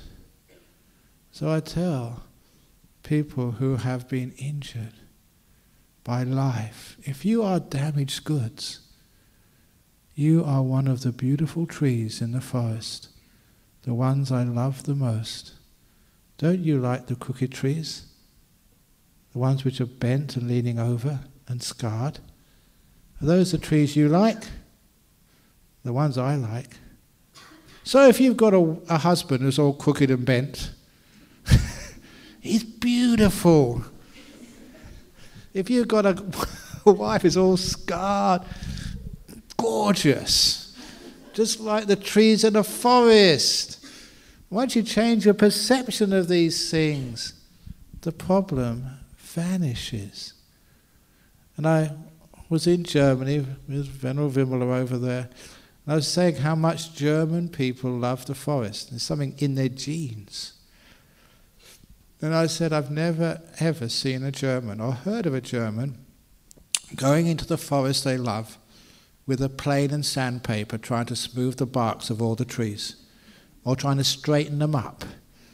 Even German people like perfection. They're great engineers, but they don't do that to trees. They love the trees as they are. Bent, crooked, scarred. Can't we do that to ourselves and to our friends and the people sitting next to us? You are bent, you are scarred, crooked all over the place, and that's what makes you so gorgeous and beautiful. That is called caring, not curing. That means loving life instead of trying to fix it. That means being at peace with things. Loving turmoil. Turmoil is cool and awesome. And as soon as you love it, it's not turmoil anymore. As soon as you are caring for whatever mind state you are in right now, instead of trying to change it, you find contentment. From contentment, you get peace. From peace, stillness. Stillness, joy. From joy, you get jhanas. From jhanas, you get enlightenment. It's the path of the Buddha. Contentment is an important part of life. And are you going to try and fix everything before you get content? How many of you have been trying to fix your husband? You've been trying your life to fix your husband. You never make it. You'll die before he gets cured. But you can care for him right now. Change your wife, give her a boob job, new nose, new hairstyle or whatever for her birthday. That's curing her. It's not caring for her. Curing your kids, trying to make them do better at school. Look, half of your children will be below average intelligence. But not my children. No, not mine. Mine are above. Of course, that has to be. Half of you have to have children below average intelligence. That's obvious. That's logic. But no, not my children. So for goodness sake, don't try and cure your child. Care for him. Totally different ball game. And if you can do that, it's amazing just how all those problems you have with your kids vanish. You're not trying to push them anymore. I always say to people, if you, any parents here, especially if you're Buddhist, and if your child comes in the top 5% or bottom 5% at school or university, you are not good Buddhist parents. Because in Buddhism we believe in the middle way. If your child's in the middle somewhere, good parents, well done. Take the pressure off your kids, for goodness sake. Care for them instead of trying to cure them. And then you find they become emotionally geniuses. So this is actually how we find some peace in the turmoil of life. You can't change life, but you can certainly change your attitudes towards it. Change the way you look at it. It's not just life, because sometimes people say, oh, Ajahn Brahm, you just talk about lay things. You never talk about deep Dhamma. Those Empress 3 questions are the deepest teachings you ever need. They're simple, but please don't ever think that simple teachings aren't profound. Sometimes people want to hear stuff you can't comprehend. I've been there. I've been to talks before. Did you understand that? What that monk said? No, I didn't understand it. It must be deep.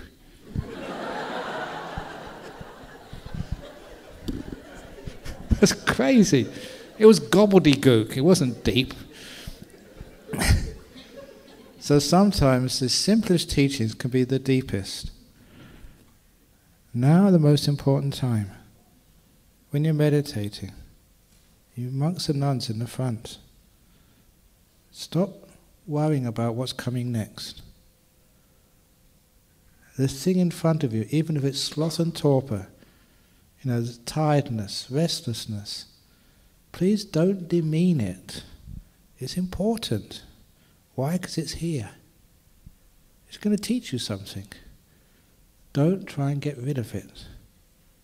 Care for it.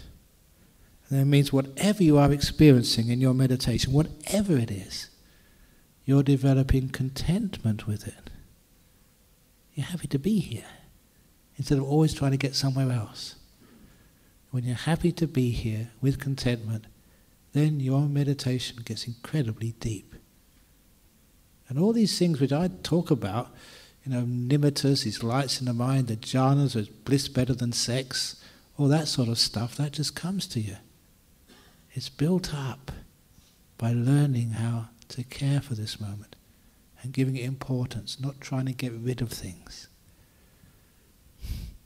Then you find in the deepest of meditations, what works is what works in your daily life.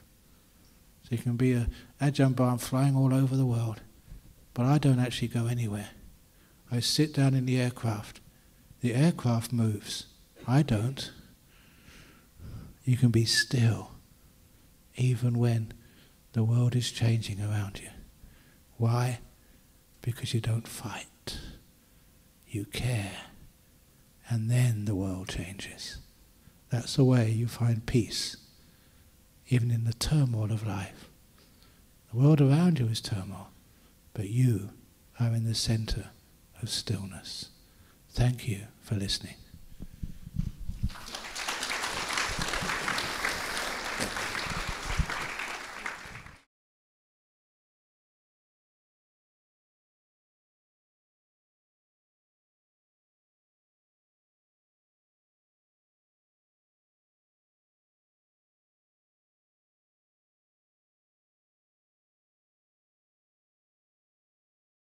But first of all, it was very nice to be praised by Ajahn Sujato, been a good friend for a long time.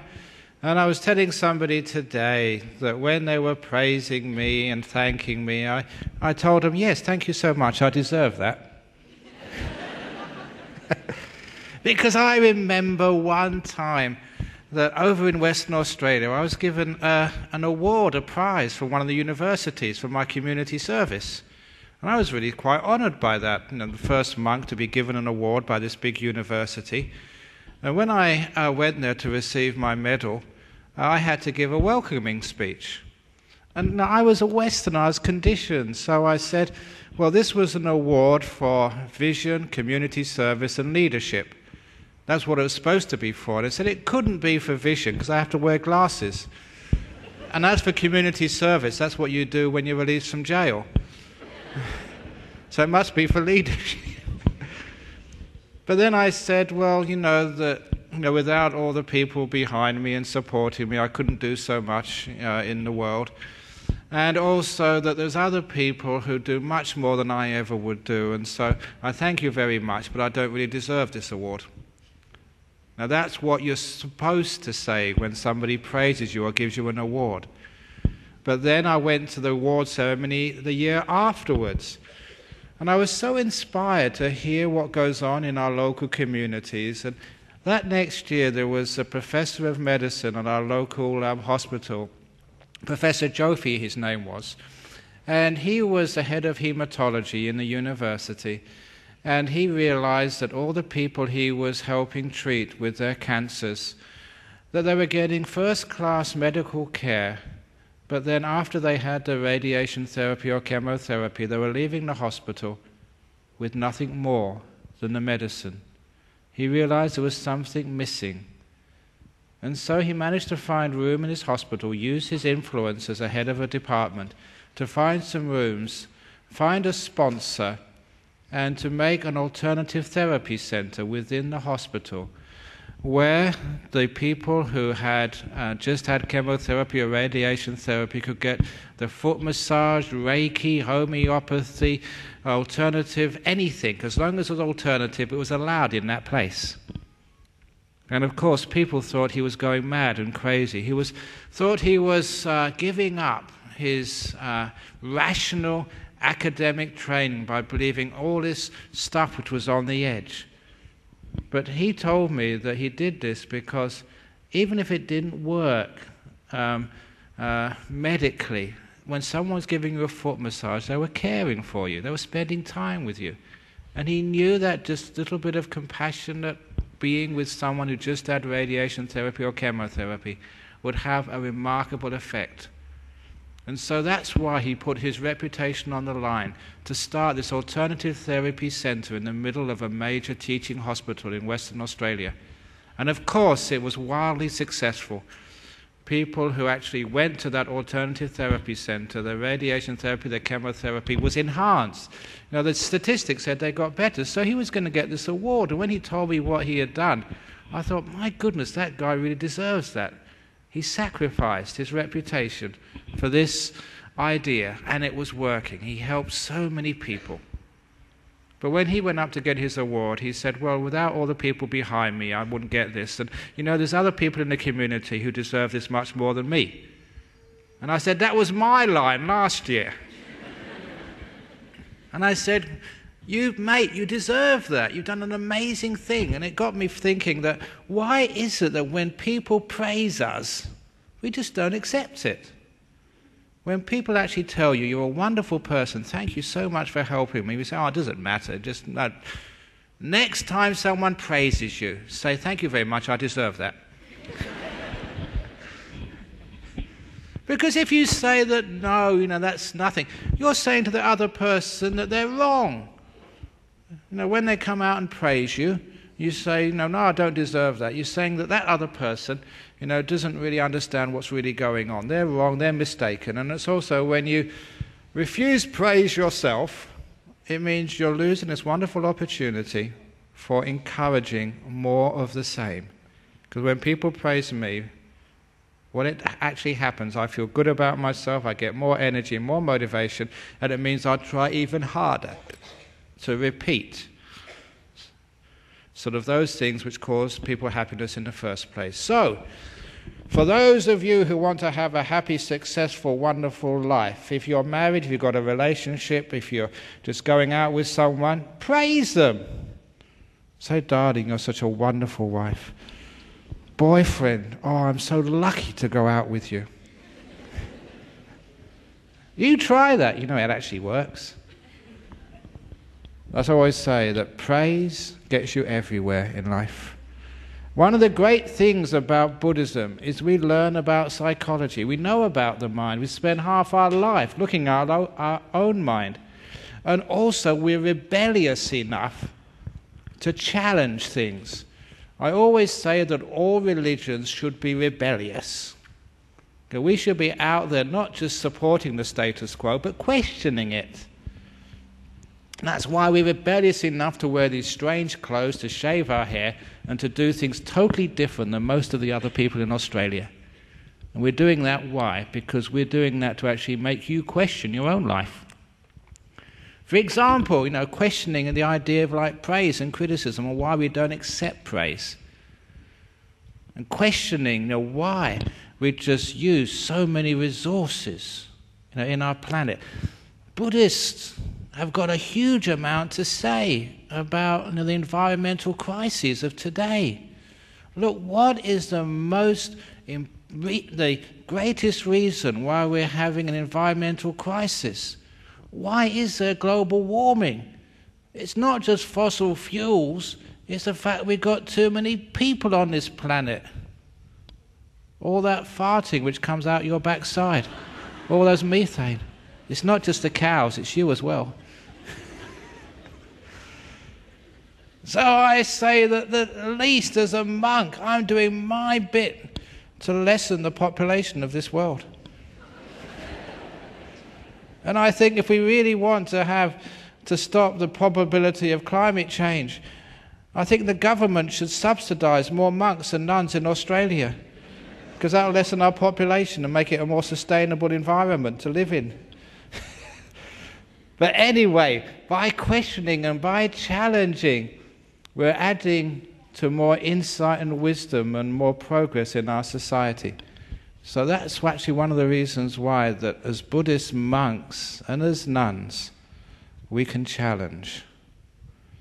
There's a saying which I mentioned a couple of days ago, where everybody thinks the same, no one thinks at all. It's one of the reasons why in Buddhism we don't have dogma. We don't have anybody telling us what to believe. Yes, we have scriptures, but those scriptures are just what we call guidelines. I gave this simile. Again, I don't know how many of you were at the conference yesterday, but I gave this story which gives you an understanding of what sort of Buddhism is, the heart of Buddhism, and how it does differ from other sort of religions in this community. And it was a story which came from quite a few years ago, when in Guantanamo Bay a Marine was accused of taking a copy of the Quran and flushing it down the toilet in front of a Muslim prisoner. And of course, many of you may remember that story. It was in the headlines all over the world. The Muslim community in many countries were demonstrating this was offensive, this was not right. Even if you were put in a prison, you shouldn't treat people like that by taking a copy of the Holy Book, putting it in a toilet and flushing the chain. So in Western Australia, a day or two afterwards, because this was hot news, I received a call from a journalist in our West Australian paper. And the journalist said he was doing an article about this, and he was calling up every religious leader in Perth to ask him the same question, and now he was calling me as a leader of the Buddhist community in Western Australia. He was asking, well, what would you do, Ajahn Brahm, if someone took a Buddhist holy book and flushed that down your toilet? What would you do?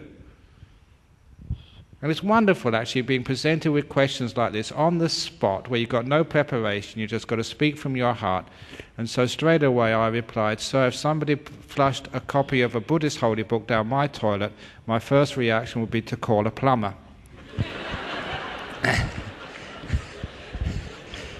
It's obvious. I mean, what do the other people think like that? I've got to use that toilet afterwards. And the journo replied, that's the best answer I've got from all the archbishops and the imams and the rabbis. But of course, that's your sense of humour, because you're practical. But I said to him, and I got serious, and I said, look, you can flush as many Buddhist holy books down in my toilet as you like, but I'm not going to allow you to flush Buddhism down the toilet. You can actually destroy as many Buddha statues, blow them up, burn down the temples, kill the monks and the nuns or anybody else, but I won't allow you to destroy and blow up peace, forgiveness, compassion, wisdom. And I made this distinction, which is an important distinction for everybody here to understand. The distinction between the container and the contents. The books are containers. The robes, the statues, the temples, they're containers. Especially the books. Containers. What's actually in those books? What does the Buddha statue signify? Why are there monks and nuns? It's the contents which are important. The containers, we can actually throw them away, recycle them, whatever. But the contents are most important.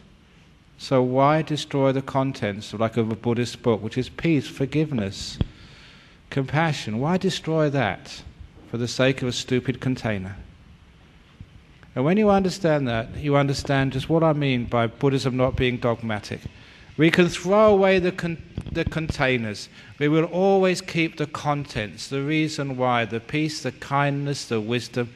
which is underlying all of those books. So when people say, what is the holy book of Buddhism? I never say sort of this sutra or the Tripitaka or that book. The holy book of Buddhism is inside your heart. It's your compassion. It's your kindness. Someone's got a little spider there. Be kind to them. There's a spider in the front, or a cockroach or something. Just like we've got to be kind to all animals. That little cockroach was trying to listen to my talk tonight. So don't throw him too far away. No, we're kind to animals, in Buddhism. That's one of our lovely things. Because I live out in the bush in Western Australia, we've got 240 acres of beautiful forest out there. We've got a lot of kangaroos. Now we've got Buddhist kangaroos in our monastery. True. You know the difference between an ordinary kangaroo and a Buddhist kangaroo? You don't. An ordinary kangaroo puts their paws like this. The Buddhist kangaroo does this. That's not true, by the way. I'm making it up. But that's one of the beautiful things. It's like kindness, forgiveness, peace. It's what those books are all about. So how on earth can Buddhists have a holy war? It's impossible for us to have a holy war. Because peace and forgiveness are more important than anything else. And that's in your heart. You feel that. Even like Buddhist ethics. Sometimes that, I think Ajahn Sujato was saying that there's supposed to be ethics being taught in New South Wales schools right now. And of course there's a couple of people, I won't mention their names, but one is a cardinal, the other one is an archbishop, who are saying that we own ethics. And of course no one owns ethics. Ethics don't come from Christianity, they don't come from a God, they don't come from the Buddha, they don't come from a book. Where do ethics come from? From your own heart. You know what's right and what's wrong. A good example of this is like euthanasia, or mercy killing, or maybe a more personal story. What happens if you've got, say, a pet, say a dog, and you take that dog to the vet, and the vet says, your dog's got cancer. It needs to be put down. It needs to be killed. Now let's not call it putting down. It's going to be killed. Why do we always say just a word which doesn't actually mean what we're really trying to do? That dog's going to be killed. So what do you do? Is it right or is it wrong to tell that doctor to shoot that dog up with the medicine, with the drug, so it will kill it? Now, do you need to be told by someone like me, by a monk who's never had a dog, about what's right or what's wrong? But what we can do as Buddhists, he can tell you how you can make that decision, how you can know what's ethically right, what's ethically wrong. And what you do is you look at that dog. That's your pet. That's the person, a being you've lived with for such a long time. Take up that dog, look at it, and ask the dog what it wants to do. Some people think this is mad. How do you mean ask a dog? You ask the question and look in that dog's eyes, and you'll know what that dog wants to do. Sometimes that dog has had enough. It just can't stand the pain anymore. It wants to go. If that's what you feel, tell the vet it's the dog's decision. Sometimes you look at that dog and it doesn't want to go. So don't let the vet inject it. It's the dog's call. Now, you feel that that is right in your heart. There's something inside you say, no, this is wrong. I can't let you kill that dog. Sometimes you know that it's the right thing to do because you feel it, because it comes from compassion, from love. And that has been a very practical piece of advice. There was one lady over in Perth, she took her dog to the vet, had very bad cancer in the bones of its legs. The vet said, look, there's nothing you can do about this, it's going to get worse, it's a very painful death, I have to put your dog down. And because she heard what I said, she took her dog aside, spent 2 minutes with it, And afterwards she went to the vet and said, no, the dog doesn't want to be killed. And the vet shouted at her, you Buddhists are so stupid and so cruel. You know, you're hurting your dog. You're supposed to be compassionate. You don't know what you're talking about.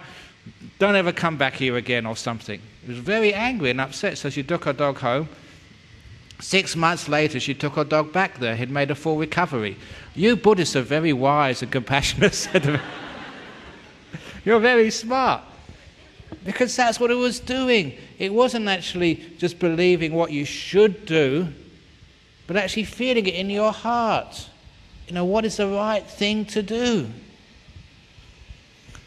Again, talking about making this, giving answers on the run. I remember going to a radio show one evening. And you know, I've been giving talks a lot, and some friend who was a producer of the radio station said, why didn't you come to one of these talkback radio shows? Because, you know, you give much wiser answers than these other JoJos who go on radio. So I said, I'm up for anything. So the only time I could come to that radio station was late at night after I'd given a talk, a public talk. So I rocked up at the radio station a little bit late, only had time to put on the headphones before I was introduced to my co-presenters. And I suppose you call him the MC, I'm not sure, the guy who ran the program, introduced me to my co-presenter, a Dr. Gabriel Morrissey, and said, who's she? And she's the leading sex expert in Australia. She's wrote many books on sex and relationships. I said, what show am I on? And she said, all about adult themes. And there I was, a Buddhist monk, been celibate for 36 years, fielding questions from the general public about the most intimate matters of their life. I have a very interesting life as a monk. If you want an interesting career. And so, of course, because you don't need to sort of have all that experience, because all relationships are about the heart, and that's something which I know very, very well. And so I remember one of the questions which came up, a typical question, you know, from a taxi driver, because this was late at night, and taxi drivers, when they're waiting for their fare, they get the radio on, and if it's an interesting show, they ring up with their question. And his question, which I'll never forget, was, I'm having an affair with a lovely woman, my wife doesn't know, is this okay?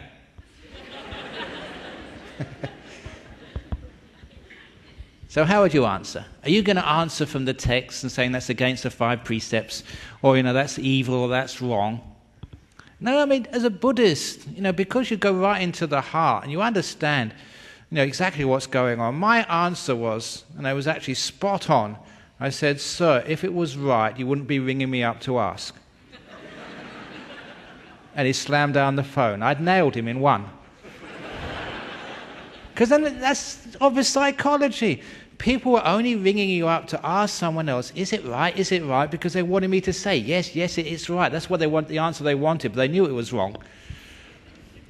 So that's the sort of answers which you get when you're sort of a very peaceful, wise person. In other words, you put aside all of that stuff which you've learned. One of my favorite sayings is that never allow your knowledge to stand in the way of truth.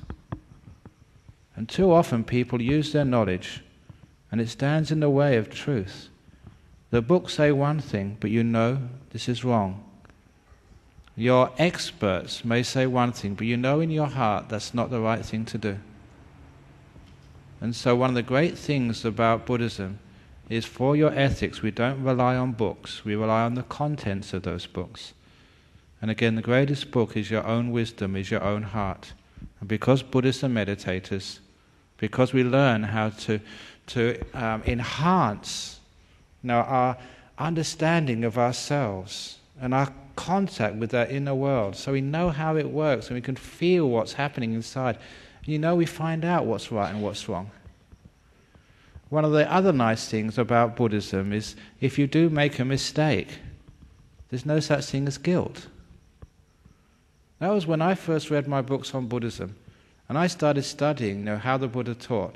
That's one thing which really stood out. There was no sense of guilt and punishment in Buddhism. And that was just such a relief, because I came from a guilt-ridden society. If you do something wrong, you're going to go to hell. If you make a mistake, you have to feel sorry about it. And there was the Buddha saying, if you make a mistake, acknowledge it, don't deny it, bring it up, forgive it, and learn from it. Over in Australia, I call it the AFL code. Acknowledge, forgive, and learn. Over here we have NRL. I don't know how we can make the NRL work, but anyway, acknowledge, forgive, and learn is actually how we deal with things. And to give you an example of what I meant, in Buddhist monasteries, in our tradition, before you can become a fully ordained monk or nun, you have to do sort of an apprenticeship. Now, 1 year in white, so you see all these white sort of robed men in the front here, and robed women, that's 1 year training as we call it like an anagarika. And then next year you can be a novice, and then the next year you can actually become a full monk. And do you know what the word novice means? It means no vice. That's a terrible joke. But anyway, the first year they have to wear white, and they're just training. And one of the rules we have for Buddhist monks of our tradition is that we don't actually eat in the afternoon. We have our last meal at lunchtime. Actually, it's not really a meal, it's more like a banquet. So we have our last...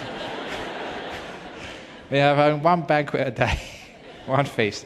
And then in the afternoon and evening, we don't have anything at all. It gives you more time to be free to meditate without having to worry about eating. It's a great thing to do. All you women over here, how many hours do you have to spend cooking for your husband? So tell him, I'm a Buddhist now, you get 1 meal a day, okay? I don't think it would work, don't try it. But in a monastery, that's what we do. So we had this young man, an Australian, who was just trying out to his training to become a monk. And he came up to me one day to confess his crime. He said that yesterday, in the afternoon, I was hungry. I snuck into the kitchen and made myself a sandwich. He said, I haven't been able to sleep last night. I feel terrible. I feel awful. So that's why I've come to confess to you, because I'm the boss monk, the abbot. So I said, well done. You've actually admitted that. That's wonderful. Fantastic. Now, I said, try and eat more at lunchtime. There's other things which we can do. We can actually eat some chocolate or some sweets or get some honey and make yourself a cup of tea or something, just to get rid of that hunger. And those are the sort of strategies which you can use, so you don't need to take the sandwich in the afternoon, okay? Now you can go. He said, what do you mean I can go? Aren't you going to punish me? He said, no, we don't do punishment in Buddhism. He said, I need a punishment. And he said, look, if you don't give me some punishment, I'll do it again. I know my character. I need a penance. Give me something. So he put me on the spot. So, as it happened, that day I was reading a book. It was by Robert Hughes, The Fatal Shore, if any of you have read that book. And it was all about the early history of Australia. And I'd just been reading that part where, of the early history where, the convicts in places like Sydney, if they did anything wrong, they were flogged. With the cat of nine tails. And so I said, well, actually, I've just been reading this book and I have a typical Australian punishment for you. 50 strokes of the cat. And this poor anagarika, they wear white, his face went whiter than his clothes. He thought, oh my God, what have I asked for? Ajahn Brahma's going to flog me. Because he didn't know too much about Buddhism yet. And I said, in Buddhism, this is what 50 strokes of the cat means. We had 2 cats in our monastery. Find one of them and stroke them. 1, 2. Learn some compassion and kindness, you cruel young man. Because that was what he was missing. He was missing compassion and kindness, the ability to forgive himself.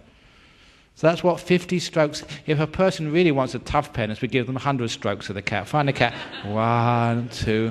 As the cat starts purring and meowing. And you learn kindness from these animals. That's why we have cats in prisons and monasteries, because people need that. Something fluffy, to learn some compassion for. But there was no punishment there.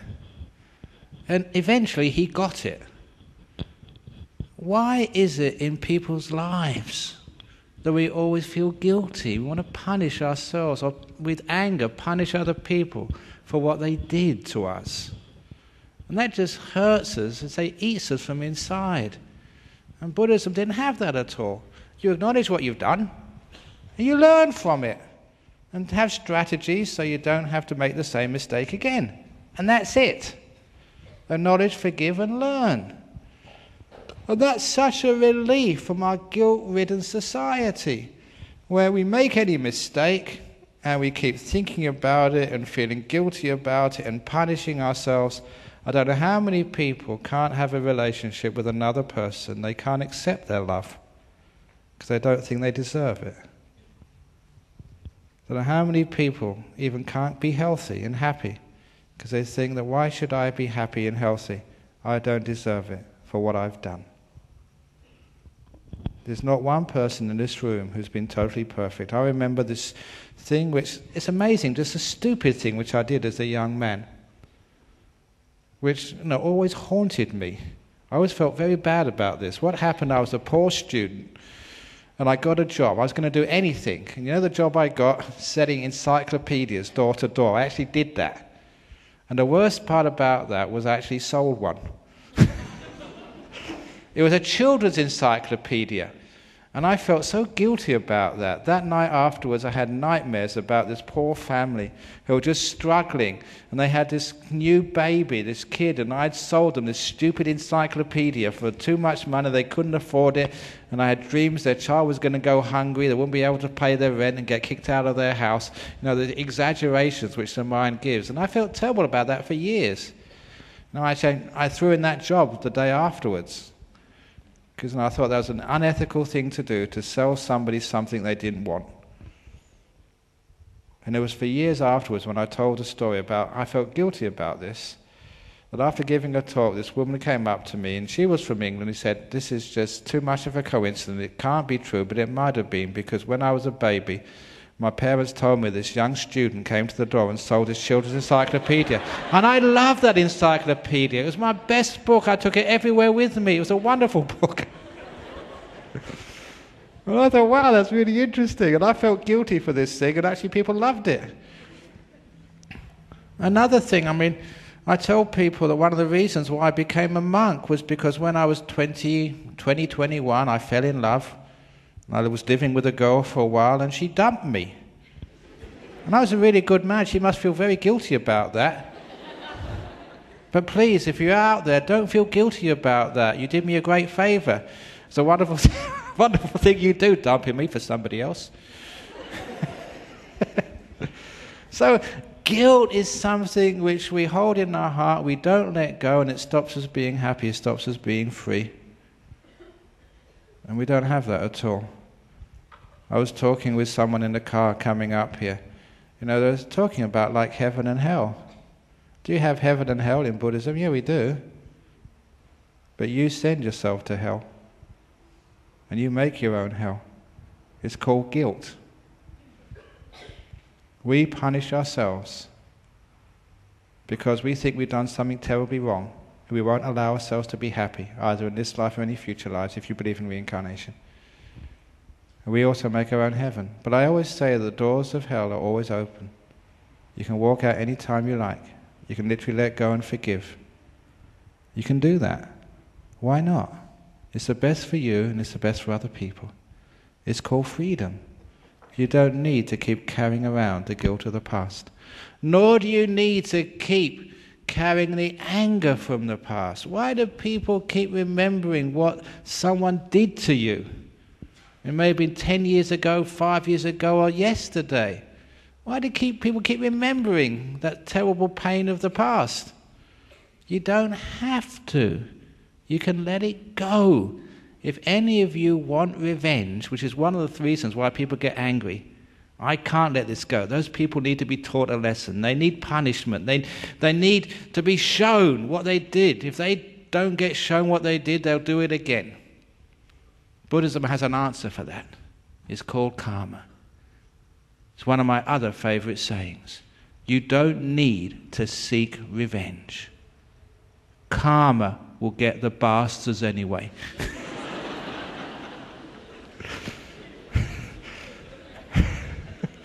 So that's a Buddhist saying. They're not bastards, but when I say that, people actually remember it. It's just a teaching technique. So you don't need to seek revenge. And actually, the people don't need to be hurt. They need just a bit of forgiveness, a bit of compassion, a bit of kindness. And that's why that whenever you've actually given compassion and kindness to people, it's amazing how they grow. You know, part of my history when I first came to Australia, before I got really busy teaching people all over the place, I used to go into the prisons and teach in prison. And what was about 10 years ago, I got this wonderful phone call. Look, I don't mind receiving praise because I realized, it's actually telling me something I've done right and wonderful. And I learn a lot from the praise. And the praise which I got was from a prison officer in Western Australia. And they said, can you please come back to our jail and carry on teaching? And I said, look, I'm too busy now. I have to come to Sydney and go to Melbourne and go to all these other places. I got too busy now. And I'm supposed to be a monk. I'm not supposed to be busy. And I said, no, I can't come. I'll send another monk. And they said, no, we want you. I said, why? Why me? And he said that he'd been in the prison service all his life. He said he noticed something unique.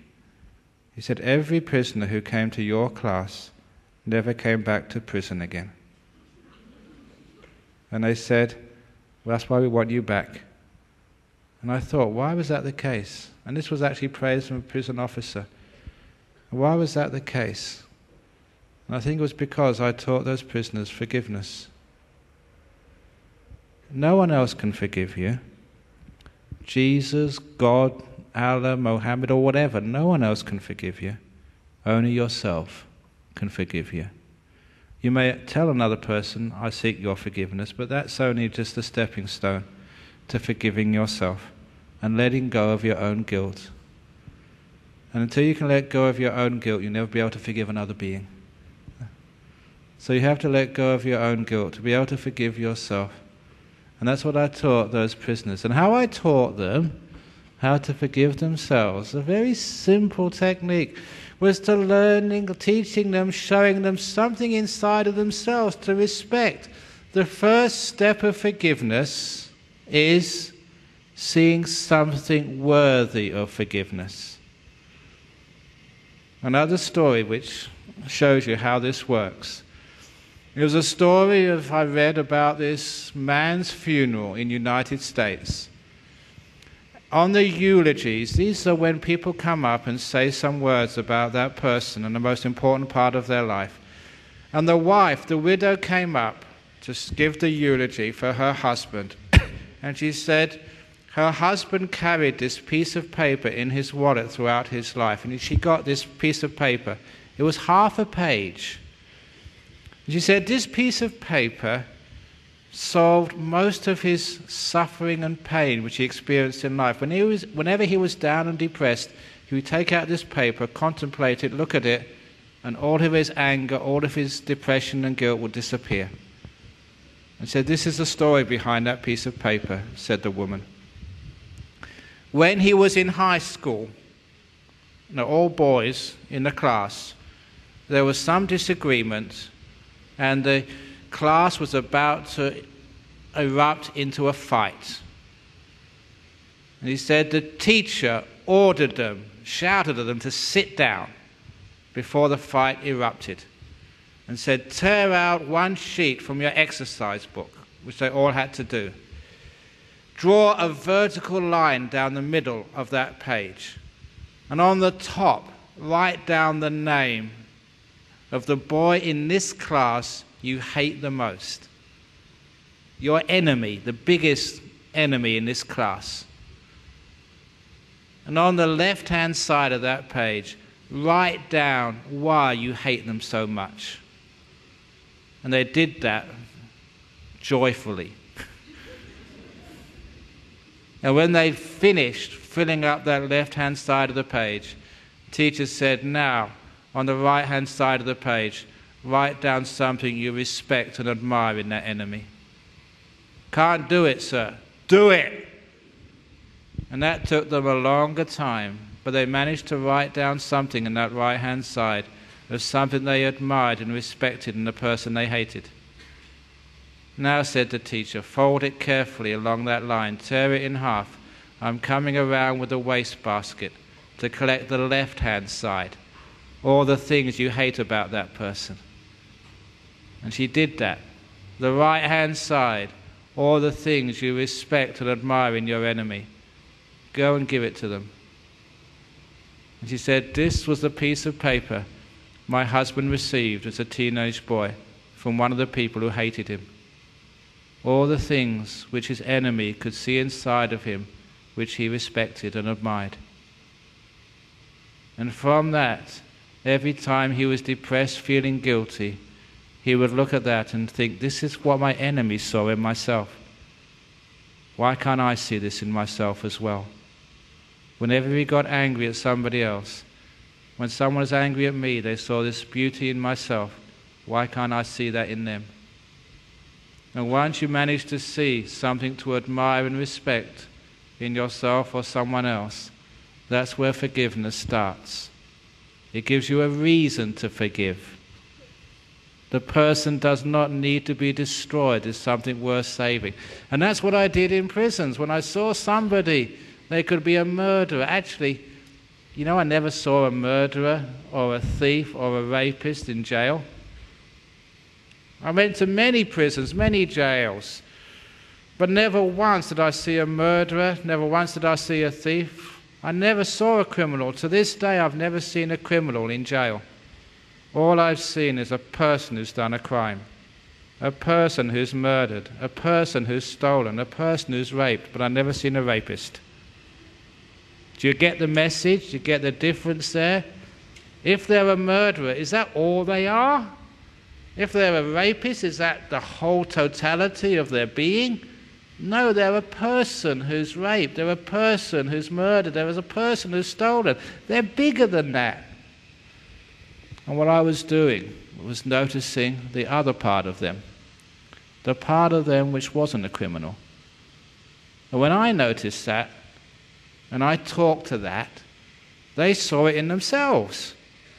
My goodness, I'm not a thief, I'm not a criminal, I'm just a person who's done a crime. Which meant they could let go of that guilt because they saw something in themselves which was much bigger than that. You know, that is not a small thing. It not only managed to get those people in prison never to go back again because they saw something else inside of them worth forgiving, worth cultivating, so that's what grew in their time in prison. That's what was there afterwards when they left. I went to give some talks at the Institute of Mental Health in Singapore on their, I think, 50th anniversary. They gave me business class tickets to go to Singapore to give a keynote. It's really good being a monk. So I gave this keynote at this hospital, just the simple things which I'm teaching here. And afterwards, one of the heads of department, the head of the schizophrenia department in Singapore, said, I would like to sort of compliment you on your talk and tell you your state of the art, because in this hospital, in my department, when people come in, we never treat the schizophrenia, we don't treat the psychosis. We treat the other part of that person. And I really got interested, because I said, this is actually what I would recommend as a meditator, as a monk who knows how the mind works. Because if you treat the schizophrenia, you're telling them that's a schizophrenic, that's all they are, and that part of them will grow. If you treat the other part of them, you're telling them there's more to you than that, and that part will grow. To put it easily to understand, if you water the weeds, weeds grow. If you water the flowers grow. If you look at all the faults in you and other people, that grows. If you look at the good part of another person, the part which is healthy, which is beautiful, that grows. Please never water the flower, never water the weeds in yourself. Water the flowers. And their flowers grow. And instead of having a huge amount of success, because if someone is a schizophrenic, they actually think they're a schizophrenic. They become a schizophrenic. That's who they are. Now, I was a teacher for 1 year before I became a monk in a high school. I made the joke yesterday that I don't know if there's any high school teachers here, but it's so stressful, traumatic teaching teenagers. That's one of the reasons why I left the world to become a monk. I'm sure it makes many teachers feel of leaving the world and joining me. But one of the things which I learned in educational psychology, it was a classic experiment which was done in England. It must have been about 40, 50 years ago now.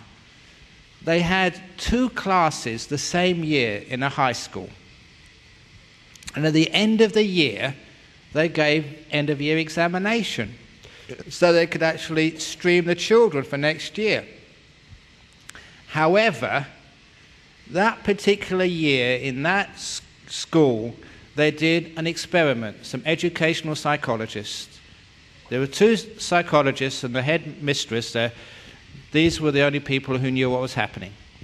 Because what they did, when they got the results from the end of the year examination of these, say, 60 children, the child who came top, who came first, was allocated the next year in the same class to the child who came fourth and fifth, and 8th and 9th, and 12th and 13th, and 16th and 17th.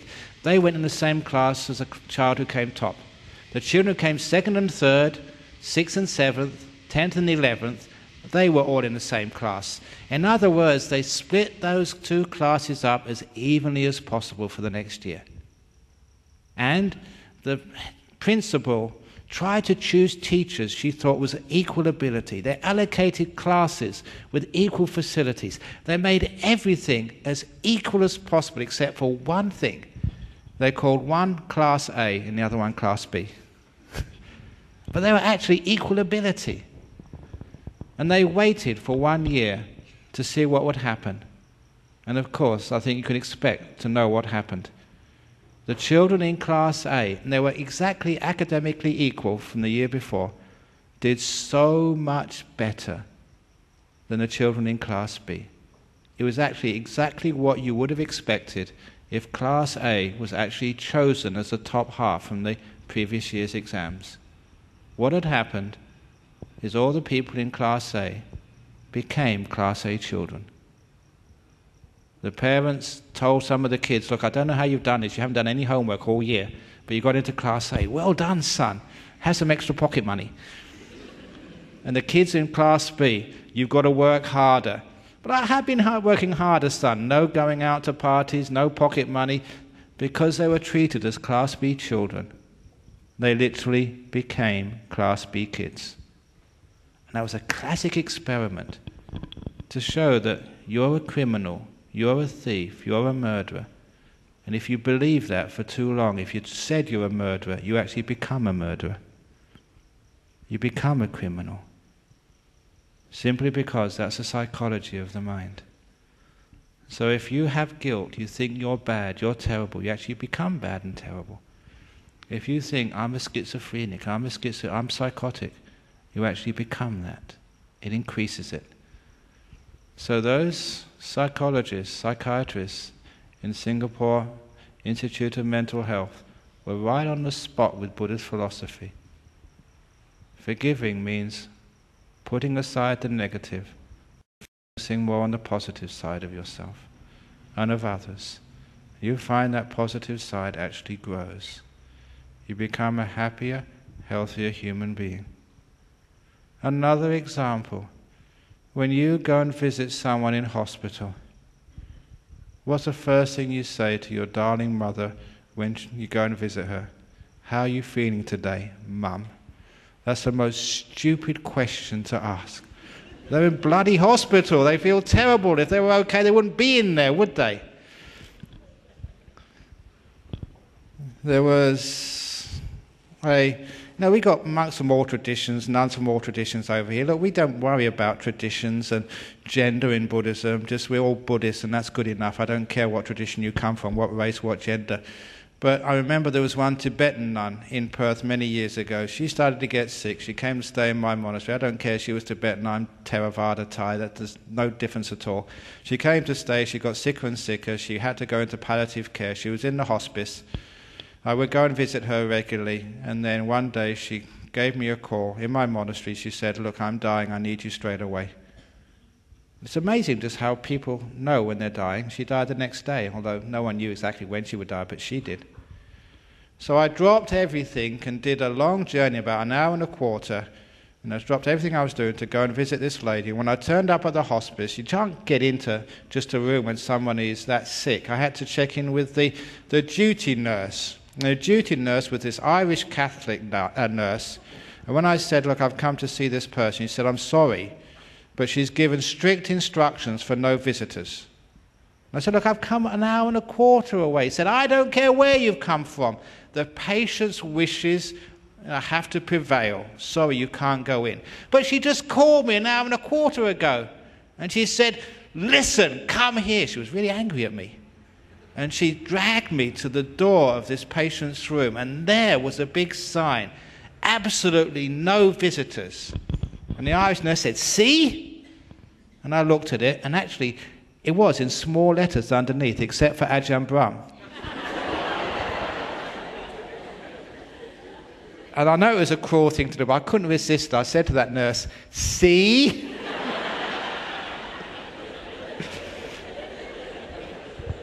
I confess I enjoyed that.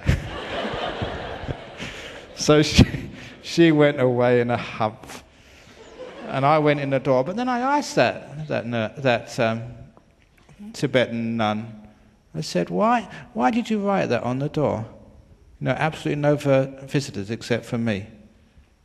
And she actually told me, and I really want to share this with everybody. She said, "Because you're the only person who comes into this room and doesn't ask me how I feel.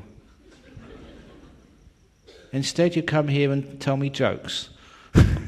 Please come and tell me the next joke." And I was talking to her. I wasn't talking to the sickness. So look, when you go and visit someone in hospital, please be wise and compassionate enough not to talk to the sickness, but talk to the person. The nurses, the doctors, that's what they ask of them. That's their job. Your job is to talk to something much bigger. They're not sort of the cancer person. They're the person with cancer.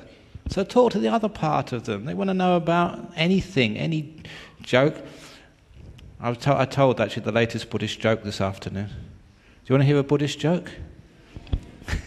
Yes, I said. You know that when Buddhists do meditation, especially when they go on retreats, they do everything really, really slowly. Well, this one person from Sydney, they went on this meditation retreat. And they got so quiet and so still. Even when they walked so mindful and so slow. And even when they drove to work, they didn't mind getting a red light because then they could go slowly and calmly. And when somebody wanted to come in front of me, fine. And so actually they were working at Taronga Zoo. And so when the head keeper saw them turn up for work on a Monday morning, he said, "What can we do with this guy? Look how slow he goes. I've got the great job for you. You can look after the tortoise enclosure." "Thank you very much," he said mindfully. And so he walked mindful of every step to the tortoise enclosure. And that was his job for the morning. And the head keeper decided to check out on him at lunchtime. And there he saw him standing there. The door of the tortoise enclosure was open and all the tortoises were gone. And the keeper said, "What happened?" "Well," he said, "I opened the gate and whoosh."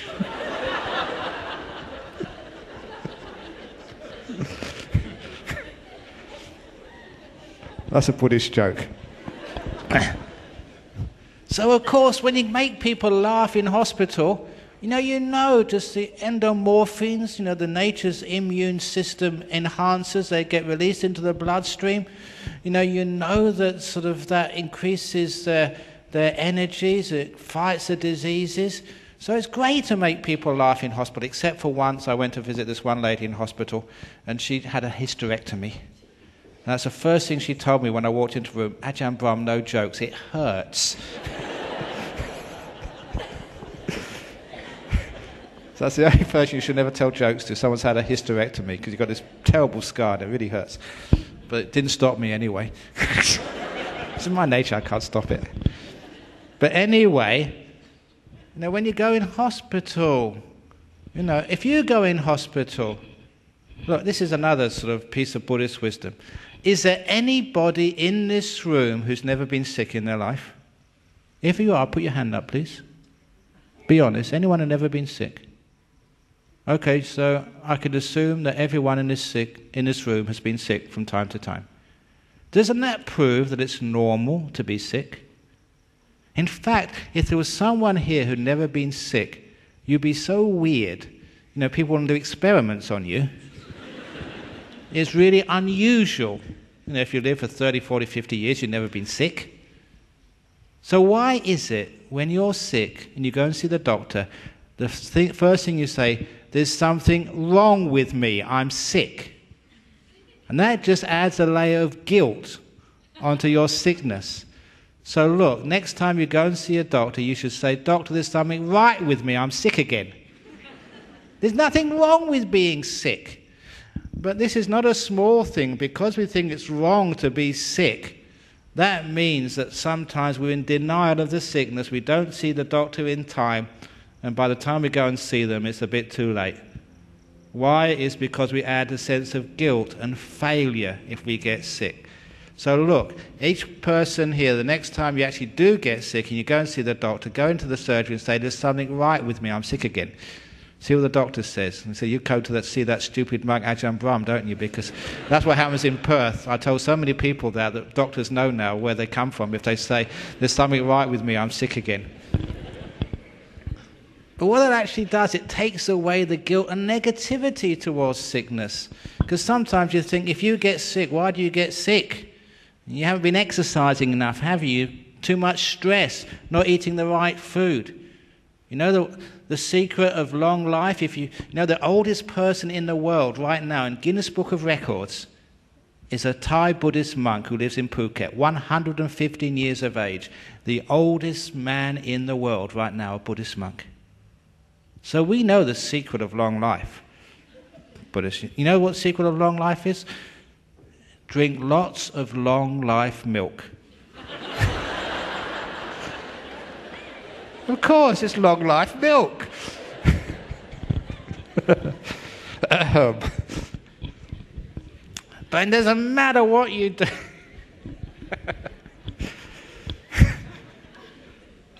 A lot of times you eat brown rice, you exercise, you do the right things, you still get heart attacks, don't you? The most important thing is the state of your mind. That positive nature, understanding the psychology, no guilt, no anger. That takes months and years off your life. And never sort of thinking that, I am sick and it's wrong. You're a person who's experienced a sickness. You're a person who has a cancer, but you're much bigger than that. If you remember that and treat that, another example. Your husband has cheated on you. Is he an adulterer? Or is he a person who's made a mistake? If he's an adulterer, you'll get divorced. If he's a person who's made a mistake, there's a possibility of reconciliation, forgiveness, and moving forward together in life. This is part of the suffering of human beings today. Why is it people can't live together? Your partner, you chose them very carefully. You checked them out, you went out with them. We call it like going for a test drive before you commit. And why is it you spend all that time choosing one another and you keep making mistakes and you can't find a lifelong partner? But your kids, this being comes out of your tummy, you don't know who the hell they are or what they're going to be, and you love them unconditionally for the rest of your life. Why can't you do that to your partner? To say, darling, The door of my heart is always open to you, no matter who you are, no matter what you do. That's actually what we really mean like love. Now, I know that some of you think you've reached that stage in your relationship with your partner, that their happiness is the most important thing in the world for them. Now for you, you just want to make that partner happy. This is the acid test to see if you've got that type of love, that your partner's happiness is the most important thing. Imagine you come alone to a talk like this, and when you get home, you find there's a note on your apartment door that your partner has gone away to Coffs Harbour with your best friend for a dirty weekend. They've run away. How would you feel? If their happiness was the most important thing in the world for you, you'd feel overjoyed that your partner was having such a wonderful time with their best friend. We're having even better sex than they have with you. Oh, I'm so overjoyed, darling. You're having such a wonderful time. Oh, go for it. Take a few extra days, because your happiness is the most important thing in the world for me. Of course you can't do that. You don't really love them.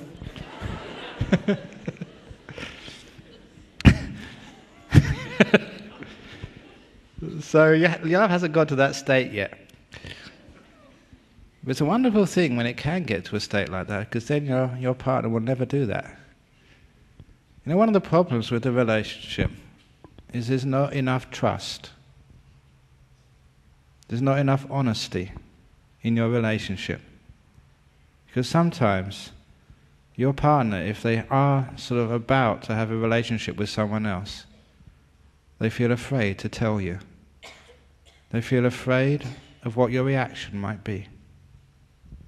And I tell this to Buddhists who are having those problems. If your partner comes up and tells you what they're feeling or what they've done, the fact they've come and admitted it to you is more important than what they've done.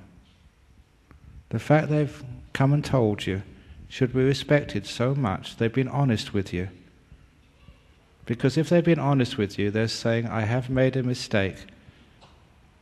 I want to actually to fix this mistake. I want it to work.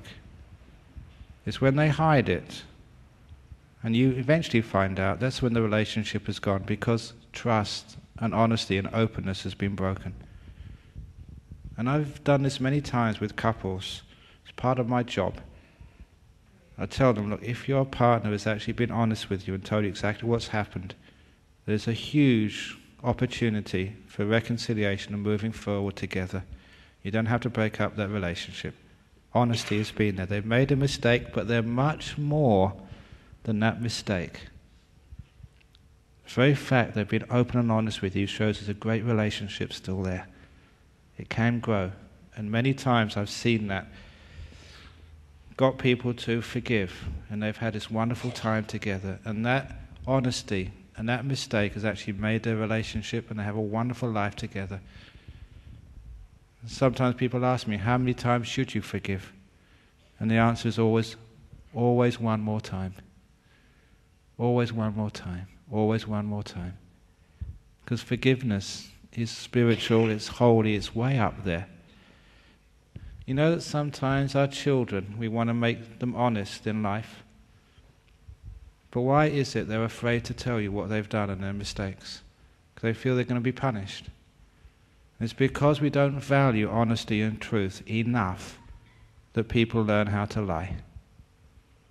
They learn how to lie because their honesty is not valued. They get punished if they tell the truth. It's important, if you're raising children, that honesty is the most important thing. If they come up and tell you something terrible they've done, forgive them straight away, because you value their honesty more than anything else. Because with honesty, it's called truthfulness. You're truthful to other people, you're truthful to yourself, and everything is possible, all healing is possible, once we're honest to ourselves and honest to others. That's the essence of any relationship. That's the essence of any spiritual path. That's what the Buddha said to his son. Be honest, be truthful. If you made a mistake, just own up to it, it will be forgiven. But if people feel it's not going to be forgiven, who's going to own up? We know one of the greatest pieces of wisdom in the national sphere, which happened recently, was Archbishop Desmond Tutu's Truth and Reconciliation Commission in South Africa. It's a brilliant piece of social politics or whatever.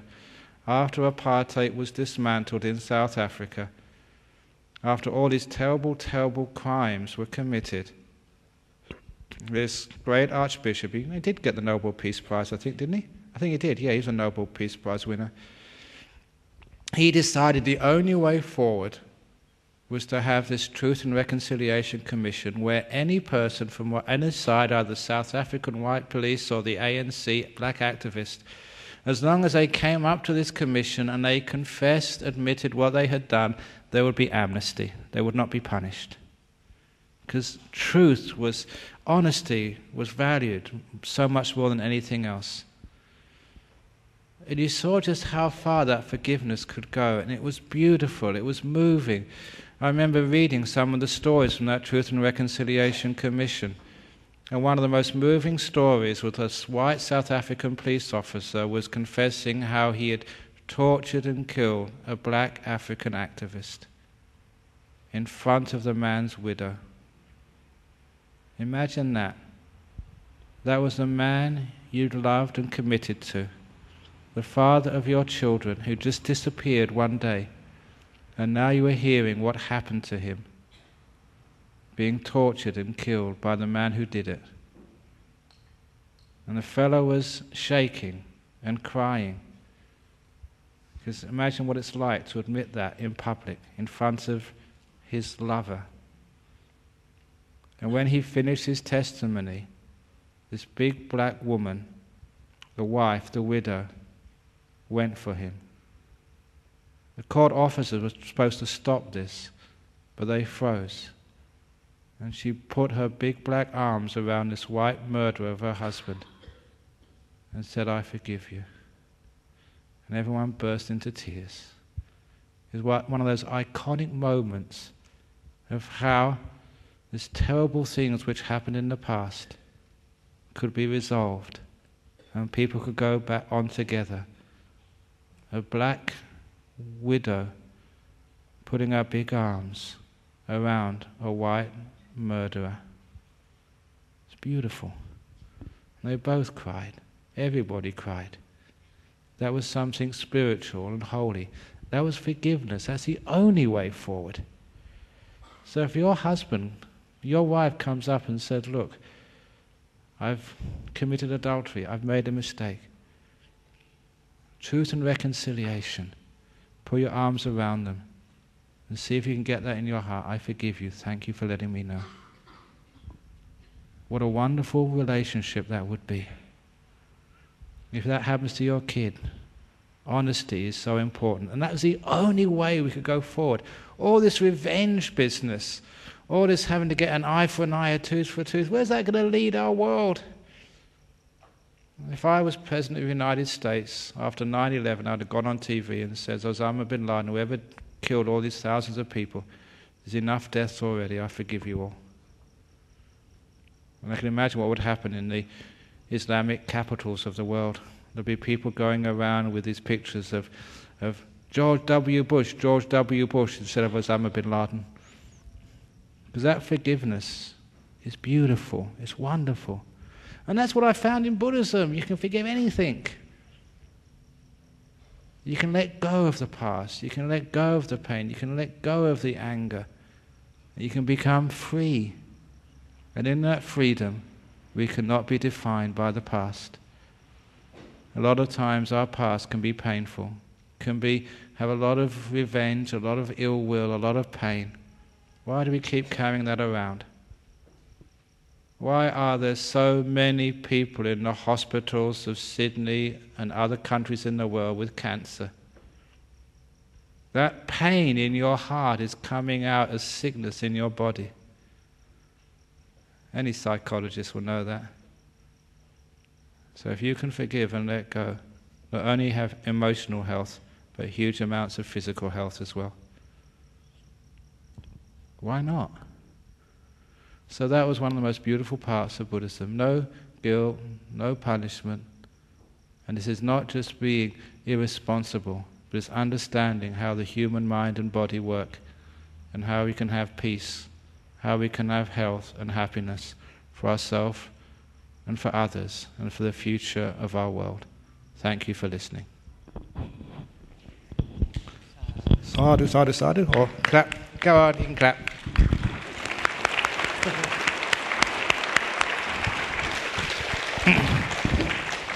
Thank you, I deserve that.